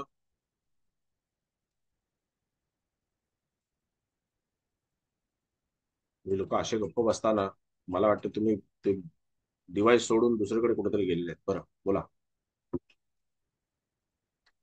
आता पुढच्या वेळेला आपण आणखीन एखाद दुसरा मुद्दा जो आहे तो घेऊया, आणि त्याच्यानंतर आपण पत्रिका वाचनाचा क्लास घेण्यापूर्वी ग्रह आणि राशींचं विवेचन आपण घेणार आहोत. ग्रह आणि राशींच्या विवेचनामध्ये तुम्हाला खूप पिक्चर क्लिअर होऊन जाईल. तुम्हाला खूप काही गोष्टी लक्षात येतील, खूप काही गोष्टी कळतील. जेव्हा तुम्हाला ग्रह राशी कळतील त्यावेळेला कुठलीही पत्रिका वाचणं तुमच्यासाठी सोपं जाईल. फक्त जे जे सांगितलेलं आहे ते ऐका, लक्षात ठेवा, विचार करा. फक्त वहीच्या पानावर लिहून ते रद्दी जमा करू नका, एवढं मात्र करा. ठीक आहे. बर, भोईर साहेब काय विचारायचं आहे तुम्हाला? गायकवाड साहेब काय विचारायचं आहे, बोलायचं आहे? कोणाला काय बोलायचं आहे, विचारायचं आहे? ठीक आहे, चला आपण उद्या भेटू. हा बोला, बोला बोला. नाही नाही, काही नाही सर. Okay okay. सर एक ओके. Minute sir. हा बोला ना. सर सर तुम्ही बोललात ना की वाचन आणि यापेक्षा तुम्ही निरीक्षण नाही का विचार करा, बरं. निरीक्षण करा. नुसतं हा, निरीक्षण नाही, विचार करा. एक आयडिया देता का म्हणजे कसं काय करायचं नाही का समोरून कसं काय करायचं म्हणजे? हा म्हणजे आता तुम्ही मागच्या वेळी पण बोलला होतात की ती व्यक्ती कुठल्या राशीची किंवा कसं, पण ते कसं ओळखायचं म्हणजे नाही का एक थोडासा अंदाज दिला म्हणजे तसं त्या दृष्टीने हे करता येतं. बरं, आता मॅडम मला सांगा की तुमच्या पत्रिकेमध्ये बघा, तुमच्या पत्रिकेमध्ये, स्वतःच्या पत्रिकेमध्ये तिथे मंगळ बुधाचा काय योग आहे? अं, मंगळ बुध, मंगळ मंगळ हा बुध हा एकत्र आहे किंवा दृष्टीत आहे किंवा मंगळाच्या राशीत बुध आहे किंवा बुधाच्या राशीत मंगळ आहे, असं काय आहे? नाहीये असं काहीच नाहीये. नाहीये. मग कुठे आहे मंगळ आणि बुध कुठे आहे, जरा सांगा बघू. बुध लग्नी आहे हा, आणि मंगळ व्ययात आहे. बरोबर आहे. बरं, हा. मंगळ व्ययस्थानात आहे आणि बुध लग्नात आहे. कुठलं लग्न आहे? मी तुमची पत्रिका इथे फक्त तुम्हाला शिकवण्याकरता आणि सांगण्याकरता विचारतो. कर्क कर्क. बरं, ओके. कर्क लग्न आहे. आता मी मगाशी काय म्हटलं तुम्हाला हम्म. की मिथुन राशीत मंगळ आहे का, बुधाच्या राशीत मंगळ आहे का, मंगळाच्या राशीत बुध आहे का, असं म्हटलं मी? हो पाहिजे तर रेकॉर्डिंग मध्ये सगळ्यांनी ऐका परत. हा, असं म्हटलं ना मी? हो सर सांगितलं तुम्ही. हा, आता तुमचा बुध जो आहे हा लग्नी आहे हा आणि तुमचा मिथुन राशीचा मंगळ आहे. हम्म. तुम्ही एखाद्या वेळेला अतिस्पष्ट आणि अतिसडेतोड बोलता, असं होत नाही का? होतं की होत नाही? एकदम होत ताडकन नियमात बोलायचं. राग हो येऊ दे सर नाही, लोभ वाटू दे समोरच्याला. हो सर होत आणि सेमच तुम्ही होत. जेव्हा आता बोलताना, प्रश्न विचारताना अडखळत आहे ना, हा ह्याच्यावरून मी तुम्हाला विचारलं, तुमच्या आवाजावरून तुम्हाला सांगितलं की तुमचे हे असे असे ग्रह आहेत, तुमच्या लग्नी बुध आहे आणि तो बुध एकटा आहे. एकटा आहे का बुध? एकटा नाहीये. रवी आणि राहू आहे. हा, मग आता बघा, आता तुम्ही जे अडखळताय ना बोलताना, हम्म. रवी आणि मंगळ हे दोन कॉन्फिडन्सचे कारक ग्रह आहेत. ज्याचा हम्म. रवी चांगला आहे, ज्याचा मंगळ चांगला आहे, त्याच्याकडे कॉन्फिडन्स जबरदस्त असतो. तो हम्म. 10 का 1,000 लोकांना समोर जाऊन विचारेल तू असं का बोलला म्हणून. हो पण जेव्हा राहू तिथे येतो ना, त्यावेळेला तो रवीला ग्रहण लावतो. ग्रहण लावतो म्हणजे काय, हा एक शब्द आहे, पण त्याच्यामध्ये ग्रहण लावतो म्हणजे नेमकं काय करतो, त्याची पॉवर कमी करून टाकतो आणि बुधाला तो तिथे कन्फ्यूज करून टाकतो. आता तुम्ही हम्म. प्रश्न विचारताना एवढं अडखळत विचारताय, त्याच्यावरून मी तुम्हाला सांगितलं. आणि काही वेळेला तुम्ही अतिस्पष्ट बोलता आणि बुधाच्या राशीतला मंगळ जो आहे, काही हा. वेळेला बोलताना थोडस मध्ये थांबणं, अडखळलं, असं हो होतं. पण कधी कधी बोलताना एकदम सलग आणि एकदम फुल स्पीड मध्ये जाऊन बोलतो. बरोबर.